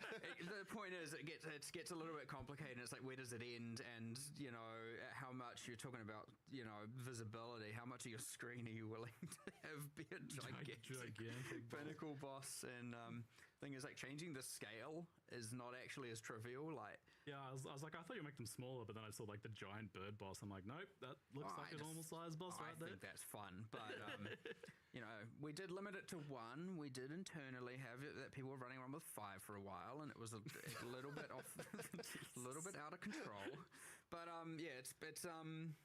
it's quite fun. But I'm so excited to just see how honestly. It's such a weird thing to say. I'm so excited for how much work we've created for ourselves in the future. I'm very glad to hear that. That is good. That was the right mindset, I think. Excellent. So with the Tame Beast thing, like when you get your first ascendancy, that Tame Beast gem is actually a higher level, though. Like, is this something you? Yeah, we do have a thing that we're going to do about that. Okay. There's a solution, I believe, that we had for that one. Yeah, all right. But yeah. And with this being the idea of being a big single beast, and a lot of the time, like, I don't know that bosses compared to say like aura beasts don't have a bunch of utility stuff on them. Like, I'm sure there'll be some, but not as much exactly. So I imagine you want these to actually be things that kill stuff. So how do you make the big single minion work? We have, like, honestly, I think it might have even been, we've tripled the damage, I think, of tamed beasts. Just FYI. Cool. We're doing a few changes around that because we want, like, damaging companion builds outside of obviously just Wolf Zerg to be more of a thing. So, we're doing a bunch of changes to, for example, we're trying to give them a longer revive time. The idea behind the revive time on that, which I know sounds bad, but just let me explain the thing, is that with obviously an undead build, you generally have a swarm. And so the revive time's a little bit lower and the assumption that things are dying and reviving more frequently. Yeah. Companions should be a bit more, you obviously have 1 or 2 and you have a lot fewer of them, they're more significant, so they should take longer to revive. And so these, like, uninvested aura companions, and when they die you should feel that more, like you should be having to invest into them to keep it alive. Okay. On the other end, we're making them deal way more damage, so they're more of just an aura bot. And then for the bosses in particular, what we've done is gone through, and for every single one of them we've gone, okay, are you good at stunning? Are you good at freezing?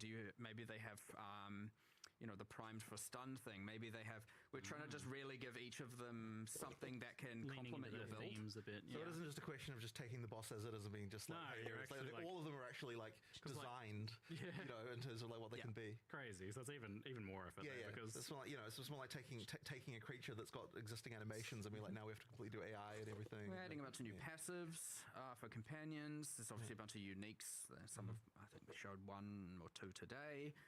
But yeah, playing into that archetype a lot more for sure. It's definitely way more fun to play. Like lately, it's just running around with your kind of mini zoo. It's kind of fun. So. Awesome. On the martial artist, the Fists of Stone that converts gloves, you showed that working with a rare, and that was quite spicy. A lot of uniques don't have like modifiers that are like actual kind of like regular modifiers. So does this work on uniques? Certainly does. Crazy. Why not? Why not? Every unique glove from now on, you gotta find some way to convert their modifiers into something else. Does it affect the mods that go on the runes that are in the item? I don't think it affects socketed mods. No, it's meant to affect every explicit mod. We talked recently about Vile Corruptions and whether or not it does or doesn't. So TBD. But yes, it does affect uniques. It is intended to affect all essence mods and alloys and all of that. But honestly, you will go as far as we can with these until we Yeah, because run out of you've time. got the rune modifiers. Oh my gosh, the will I unique beat modifier fucking tools now, Forest? so I guess you're doing those too. I was just trying to think of some units to talk Fucking about, hell. but I can't remember a whole lot of specifics. Yeah, it's one of those find out things. Yeah, I guess so. I'm wondering what happens if there's like a pair of unique gloves like grants a skill or something like that. What are you going to do with that? We generally don't touch the skills. Oh, like they'll actually stay there, so you could still Yeah, you use just it have- potentially. yeah, Well, that's yeah. interesting in its own way. Too. Or like we're not. Look, having to remake a skill for this is a little bit in the okay. I talk about creating work for ourselves. That's not a bang for buck win. So like making a new skill of a skill for this, that's a line that would have to be very special to cross. So maybe in the future, but not right now. Yeah. Right on. So normally patch notes would be right out of this Q&A, but thankfully we're not holding that hostage today as that's coming out a week before. Yeah, so it still needs to be that it's a week before launch because there's still too much that will change between Yeah, now or and then. usually going right up until the end. If for you that. got them now, that'd be inaccurate, and then you'd get disappointed or even happier. Who knows? But too much would just change, and But maybe we can speak like on the bigger picture intentions, which to some extent we've already been doing a bit. But like a classic, another minutes from previous. You've done some buffs to armor and evasion, added some new mechanics here and there. Is there any additional love for those on the card in some way, or defenses in general discussion? Defenses. So we looked at a couple of things. Like the first thing we identified, because I'm all about like just reviewing the fundamentals. Is we're like, okay, we at some point in one of our many millions of spreadsheets, we were like, okay, here's obviously you have an expected amount of how much defense does someone have at a certain point in the game. Now that we have obviously enough players, enough statistics, we went and then had a look, and we were like, oh, people are way low, especially at say between interlude, Act 4, mid game, early in game. People's defenses are significantly lower than what we had deemed as what we wanted them to have. And you can look at that in a few ways. You can say, well, okay, people aren't upgrading gear as much as we wanted or expected. People aren't upgrading, I wouldn't say want, expected is definitely more of the thing. People aren't maybe taking as many defensive passives as we had expected, etc. And there are obviously many reasons for that. Some of them are garbage.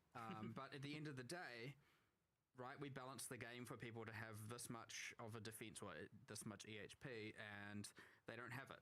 So let's get them to have that amount is our play. So instead of obviously changing, you could either change monster damage at that point, or we can give people more defenses. So we are generally buffing all of the base types on all of the defensive gear, on all armor and evasion, I should say. Okay. Up to the end of endgame, because like peak characters, there's a lot. You can get a lot. So like we've taken some of the outliers that are the things that make the end game characters have a lot of those defenses and kind of brought them a bit down. So it shouldn't be worse, it should just be the same, but relative to rares they could be a little bit worse. But yeah, ultimately this is mostly from Act 3 onwards, right? pretty much, yeah. So more armor and evasion is the start point. We've done a whole bunch of other stuff, like Energy Shield there's a thing where it has too much recovery available, like too easily for recharge, and like we've done a few things. A lot of them are outliers, not necessarily all of them. So we've done a bit of changes to a whole bunch of stuff. But in particular, we're also doing like the deflection equation is honestly kind of not good enough. It's too rewarding for very little investment, and then there's like a kind of weird thing in the formula that I was trying to figure out the other day, but and then for investing beyond that, it's kind of like, well, not worth it. The passive tree nodes are too weak. Yes, it is. There's all these clusters there no one cares about, well, mostly. There's other things like the armor applies to elemental, like there's a bit of it. Generally it isn't weak, but I wanted 5 clusters for it. I wanted you to be able to actually invest in it if you were in different parts of the tree. Currently, there's only like 3 nodes that granted in the strength section. It's not enough. And then all the way through to like things like the hybrid section of the passive tree, where normally you have armor in the strength section. Over here you have evasion in the dex section, and then combined you should have both of them on the nodes. And you do for armor and evasion, and then you have I know, big rant here. Then you have things where like, okay, all the armor and evasion notables are like kind of hyper conditional. Some of them don't even grant armor and evasion, and so there's just like a ton of work across the board.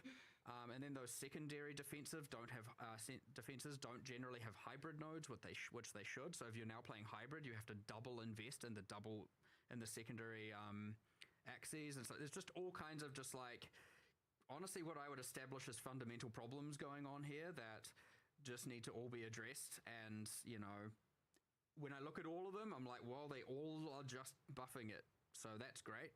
Awesome. Yes, except buff for, it. like, a little bit energy shield problems, and I mean, you know, other hybrid going more northeast, like we looked at all pure evasion versus pure evasion with 1,000 energy shield or more kind of thing, as in a Ghost Dance user. Yep. And like the differential in power of using Ghost Dance with 1k ES is just out of control. And I know everyone will be like, make everything like that. That's how this works. We're not going to do that. So like Ghost Dance needs some changes, but then also playing hybrid without that needs to be brought up. So there's a whole bunch. And then also, I mean, the highest death rate, just to be clear, and by 300% is armor ES, which I don't have an exact plan for yet, but that needs a lot of love. There's a missing piece of the puzzle there. Yes, and it's obvious, right? You look at it and you're like, obviously, but it's I don't exactly know what the solution is yet, but we need to do some more love there. But like generally speaking, yes, there's a couple of OP outliers, but everything should be getting raised up for average player, especially mid game, early end game, without having Yes. the only way to play it shouldn't be this one very specific node to take this very specific skill, or use this very specific node, or use this very specific unit. Let's and buff try and fucking make it armor. broadly, Like, investing in defenses no matter what. let's buff the Good. stats on gear, Not prick. yet. So anyway, Giga rant. Covered a lot of things there, but Excellent. anyway. I saw a few questions about it in chat. It does surprise me a little bit. I thought there was more of a consensus that life on the tree was unpopular, as it was kind of in Path of Exile 1, and it was always deemed as like a tax, like, oh, I guess I got to pay my life node tax. But I'm curious how you obviously removed life from the tree in PoE2 effectively. What led to that decision, and how do you feel about it now, kind of like 0.5 of the way in? Again, I personally prefer it not being there. I think it makes the decisions of what I'm taking on the tree more interesting, and where I'm pathing. To And not have it. I think, to not have it, I think that will increase over time. I think I am less penalized for hunkering down in a certain section, as opposed to having to get this like minimum life percentage threshold by going to certain spots. I think it allows you to be a bit more free, but I also understand why people are asking for it. Especially, like, I see a lot of people comparing life and energy shield, where it's obvious, right? They're both your life pool, but energy shield should be compared to armor and evasion, and obviously they're asymmetric, so I can understand how that can't be so trivial. And I can also understand that when people are dying to a thing and they don't necessarily understand why, the answer is, I need more life. And I get it. But that can not, that it can be that the problem and the solution don't have. It means armor is trash. There's an obvious path to this. It means armor is dog shit.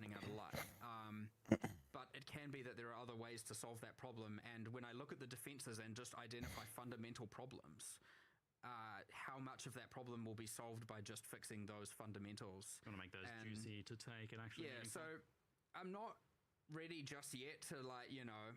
But that doesn't say things like these are off the cards, for sure. Yeah, I know you've been discussing. But if the defenses are bad, then we should fix the defenses first, and then see if it's still bad. Really, well, I'm just going to go follow the trail of bad. Exactly. Fix the defense on gear, And then we'll see. and then Just the reason why we don't want to do it is really we just don't want to make it so that, okay, if you don't know to pick life, then you're just going to suck. And this is a thing that PoE1 has, right? If you don't know that you have to pick life. Yeah. If you don't know that, you just die. And we wanted to try and remove like noob traps, right? Of just things where, like, okay, like the things you just have to noob traps. and so ideally we can get to a situation where we just don't, you know. Thing is, I'd even rather solve it with the more immediate options. So, for example, if you're dying a lot and you're like, I need more life, here's a cluster 12 passive points away. It's like, okay, so I got to level 12 more times to now feel a bit stronger. I would rather just immediately go, if you need more life, then the way to get that should be itemization solutions. Like, you should be doing it on your gear, and that should be something that is readily available via things like essences or various crafting systems. Like, I mean, Runic Ward kind of is that in a way. It's like, I'm dying. Okay, let's add some Runic Simple. Ward. Yeah, you don't need life on your fucking More of like a tree. campaign, newer player problem kind of Buff the fucking gears, bro. I don't like, I need to be tankier now because I'm dying. I can't overcome this boss. It's all good. I'll be able to solve it 2 days from now if they're playing only like an hour or two a day. So I also just want to make sure there are immediate solutions to these things as well via itemization. So it might be even that we need to look at that more. I mean, okay, I am looking at that more recently. I was like, damn, a lot of these runes that go in your armor, just because we're doing the martial artist and you get these rune slots. And I was like, okay, in game there's some chase stuff, but these ones in the campaign are just kind of sad. Like there's some sad, like obviously resistances are fine. I got no issue with that, but some of these other armor runes, I'm like, well, that's not okay. I put that in, and now I'm like just I'm 2% tankier. Like, what am I even getting out of this? Like, I want to make sure that. So I was looking recently, and I'm like, we just need to buff all these armor runes. Like, those were meant to be problem solvers for holes in your core stats throughout the campaign, and so even just things like that, where it's like, yeah, you should be able to just get a lot more of that just by using defense or armor slot runes. George should have done it since Honestly, 0.3, dog. selection, and it just ends up being like resistances in most slots. Until end game again. Well, even still, sometimes just resistances there as well. Depends, but obviously we're adding 160, so that's a big difference. But I wanted to make sure there's a lot more in the campaign, and the campaign ones are buffed as well. So I don't know. There's heaps going on here. It's like hard to nail down to a single problem and a single solution. And I know there's like the easy way out. Maybe. We don't like necessarily the easy way out. And I don't want to have to make these kind of. I just feel like I've made are you ready? many ways. Set up on my shoe. When we have just fundamental problems left, right, and center still. So we'll just keep fixing them, and that's part of again this lead up. Like we need to address a lot of these fundamental balance concerns by release, right? This is why we're wanting to do these intermediary patches, and here on out just like make everything better. Yes. Buff shit, buff armor, put more life on the armor. Not no 110. We need like 300 plus, bro. We're making holes faster than we can plug them, and it's obviously not that dire. Like most of the time, it's like pretty, things are pretty comfortable. But it's obviously my job to make these good, and so I look at them with like if I'm playing that tank, I should have like 30,000 life comfortable. We will get it pretty damn good, if not, perfect. Balance is never perfect. We were talking about yesterday, how do you make the passive skill tree good for launch? Like, how do you get that? Like, what are the problems with it? Because it's something that like you're adding more and more cool stuff to it, but at the same time, there's still people that just kind of like don't like the passive tree for some reason, and it's often a lot of different reasons, like the size of it, the travel nodes, the downside nodes. It takes a lot of massaging to get the tree into a good kind of state. And it's really, really tricky detail work as well. Like the difference of just like one node here, one connection there can like make a huge difference to quite a lot of stuff. So, it's just. I've identified. I mean, as I said, issues with defenses. There's issues with lack of interesting mechanics in some, and some of those is just due to the absence of classes. Like you'll notice the parts of the tree that have 2 classes for the start point have just generally a lot more going on because there's a lot more stat design, mechanics design, and stuff that's happened. So that's the thing that expands, and as you get more ascendancy classes, as I said, we're doing the Spirit Walker. All of a sudden, companion stuff's going to be a lot more fleshed out. So this is stuff that's just going to happen over time anyway. But we're going to do a big push to try and fill in all those gaps. There's obviously just like a bunch of just terrible clusters. As I said, there's notable armor and evasion notables with no armor and evasion, and they have a stat, but why can't they have like a immune to ailment thing, but why can't they also have armor and evasion? Why must it be only one or the other? Bro, if they buff the passive tree, bro, this game will be so much better. It does take a lot of like really fine work of going through and tweaking everything, and iteration after iteration after iteration, but it'll be all right. I think some of us feel like a little lost on what you need to do, the passive tree, but we walked away from that conversation with you. You seem pretty confident that you know exactly what you need to do. You're like, give me a day, I'll fix this section. Like 100%. I mean, I did literally say, confident. Give me a day and I'll fix one of the slices. And it won't be perfectly fixed because, again, but it'll be, twice, 3 times, 4 times as good. But like getting a day is not exactly entirely trivial, but that's all right. We'll get there. I am confident we'll get there, though. I have no doubt in my mind that I see a road to success there. So it's just a matter of getting there. and yeah, it takes time, and I don't want to make things worse in the meanwhile as well. So obviously knee-jerk reactioning everything in, and sometimes stuff you can't come back from or makes it very hard to come back from can be very dangerous. But I would say that, like, if there's any criticisms after 1.0, which there always will be, like, of course you can't, there's always going to be some finer than others, some broader. You know, it should be significantly less core issues by that point if hopefully the majority of all of them are addressed. So Yeah. but yeah, hopefully if we do a couple of cool eventy league economy resets between here and full release, you know, we'll do some substantial passive tree updates as well at the same time. That way we can get a lot of feedback and testing, right? I'm not just gonna take a shot in the dark without people being able to get their hands on it. So Yeah. which is similar to why we're doing the in-game now is very important, because you need a lot of testing and a lot of eyes on that for quality, for just making sure Good. people really enjoy the end game after 10,000 hours, not just, you know, how it looks at the start. There's a lot of time there, and obviously the player base is capable of testing this at a significantly faster rate than we are. And so that's the joy of being able to try and get all this done before the release and have it be as flawless as possible. Excellent. On the build meta side of things, one of the ones that came up was fire and ignite builds, but kind of like damage over time builds in general. In particular, there's kind of like absence of the pure damage over time build. Like, it seems to be always better to scale the hit damage and treat things like ignite as an add-on. And there seems to be various other problems with ignite as well in terms of like scaling. It seems to be always correct to go like stacking, or in some cases people are saying like, well, the best way to play ignite is chaos damage. So how do you guys feel about kind of like the state of that sort of thing? Those keystones are always going to have that level of, like, one way is quantifiably better than the other in an interesting way. But yeah, this obviously is not fully fleshed out or fully right. Like, you can tell while playing this, and we do want to do more. It was number 3 on my, I had my like top 5, here's the things I want to fix. So like defenses was number 1. Number 2, I think I actually had some stuff to do with some minion stuff, which, I mean, we've done a lot of itemization for, but I didn't get to do as much as I wanted.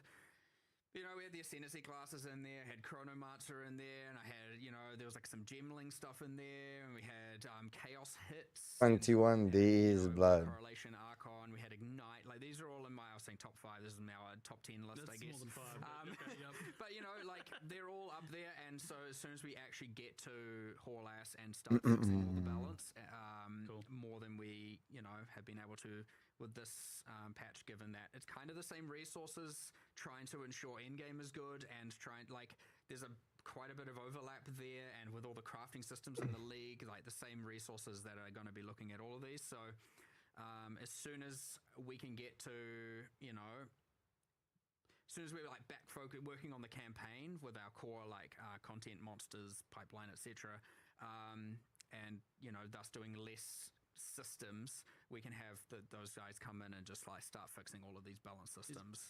Is the intention to get to there being builds that are like the pure dot feel, like where you don't really have the upfront hit damage, so you dual flame blast and then it's just pure ignite, that sort of thing? Oh, like the whole spreading wildfire ignite fantasy 100% needs to be a thing where you're just doing like, you know, there is the thing where like when you take away hits, things can lose a lot of satisfaction, but there is a different kind of satisfaction of just watching the world burn around you or decay around you. So, you know, you trade one for another, and different players have their different preferences, but 100% that is something that we want to support. We had a bunch of keystones in mind for enabling it. We had different supports that we thought we could try to enable it. It's just a matter of being time to execute it. So I would be very, very surprised if it doesn't come in one of these interim patches between here and full release, though, to at least some degree. With that wanting to get things right for 1.0, there's I have a feeling that like 1.0 is like where you get to establish like here's the baseline of what the game is supposed to look like, and that's what you were saying with Endgame, indeed. So I kind of wonder about like how you feel about a few things and how close they are to where you want them to be for that game's foundation thing.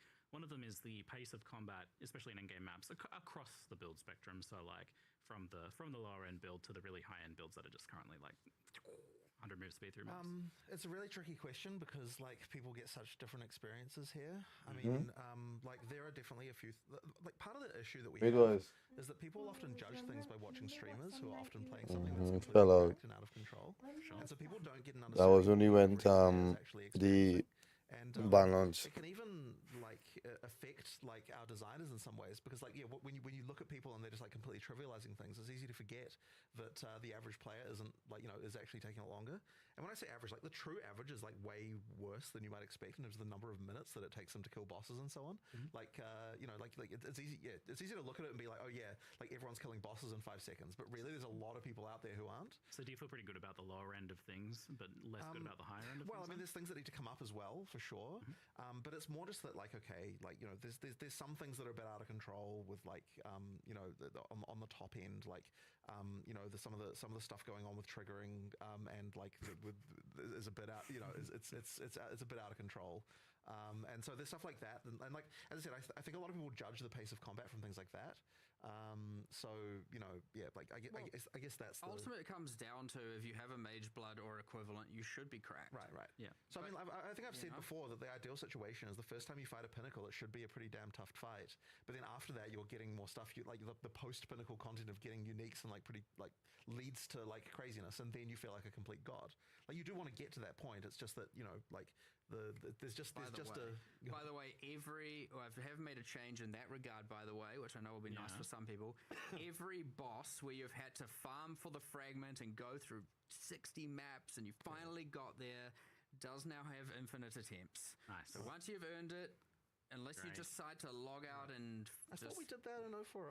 We did it for some things and not for others. Right. Yeah. Okay. It's just So it is across the board Universal. now. If Excellent. you've done all that, you can try. Well, you can try it. You can die 150 times and keep going. But of course, if you just like let your instance time out and die, that's a different story. So if you go to bed, sorry, my bad. Go to bed defeated and failed. I would still love to be able to do that, so that if you log back in like the next day, you're still there and able to do it. But there's a slight technology gap there for maps right now. But I know that's just it's the whole the reason I bring that up is because that whole like, I don't want to fight the pinnacle yet because I might fail it, and some or fight and then what that then leads to is that you only do it once you've over prepared. Yeah, and then like your first so then the first disappointing. encounter. Yeah, exactly. Before, So that's the reason. You're like, that was kind of lame. Yeah. It's not what you want. You want to go in early and have an uphill battle the first time, don't you? For sure. Yeah, exactly. But I guess what I'm trying to say there is that I think that like that the pace of combat is correct in many instances. It's just that there are some things that then lead to that being bananas. But then you still want it to be bananas after the point where you've done that. So it's just a question of the power progression needs to be right. In terms Sounds of like if anything, you just want a wide spectrum and just tuning some certain points of that. For sure. There's crazy things you see where even when you go and ask a lot of our designers, you're like, how long do you reckon the average boss fight takes? And you specify a boss. You're like, how long do you reckon the average, I don't know, what's a random boss, that killing the Forsaken Sun takes, let's say. And like, honestly, I would say my experience at this point with understanding how to gear my character and build my build at that point, sometimes it's honestly 8 seconds and sometimes it's 20 seconds. And it's like, is it ever really more than that? Yeah. And then you're like, and then you get that with obviously a lot of our designers play and a bunch of people. And then you go and actually look at the stats and you're like, oh, it's 119 seconds average. That's 2 minutes. That's what we intended for it to be.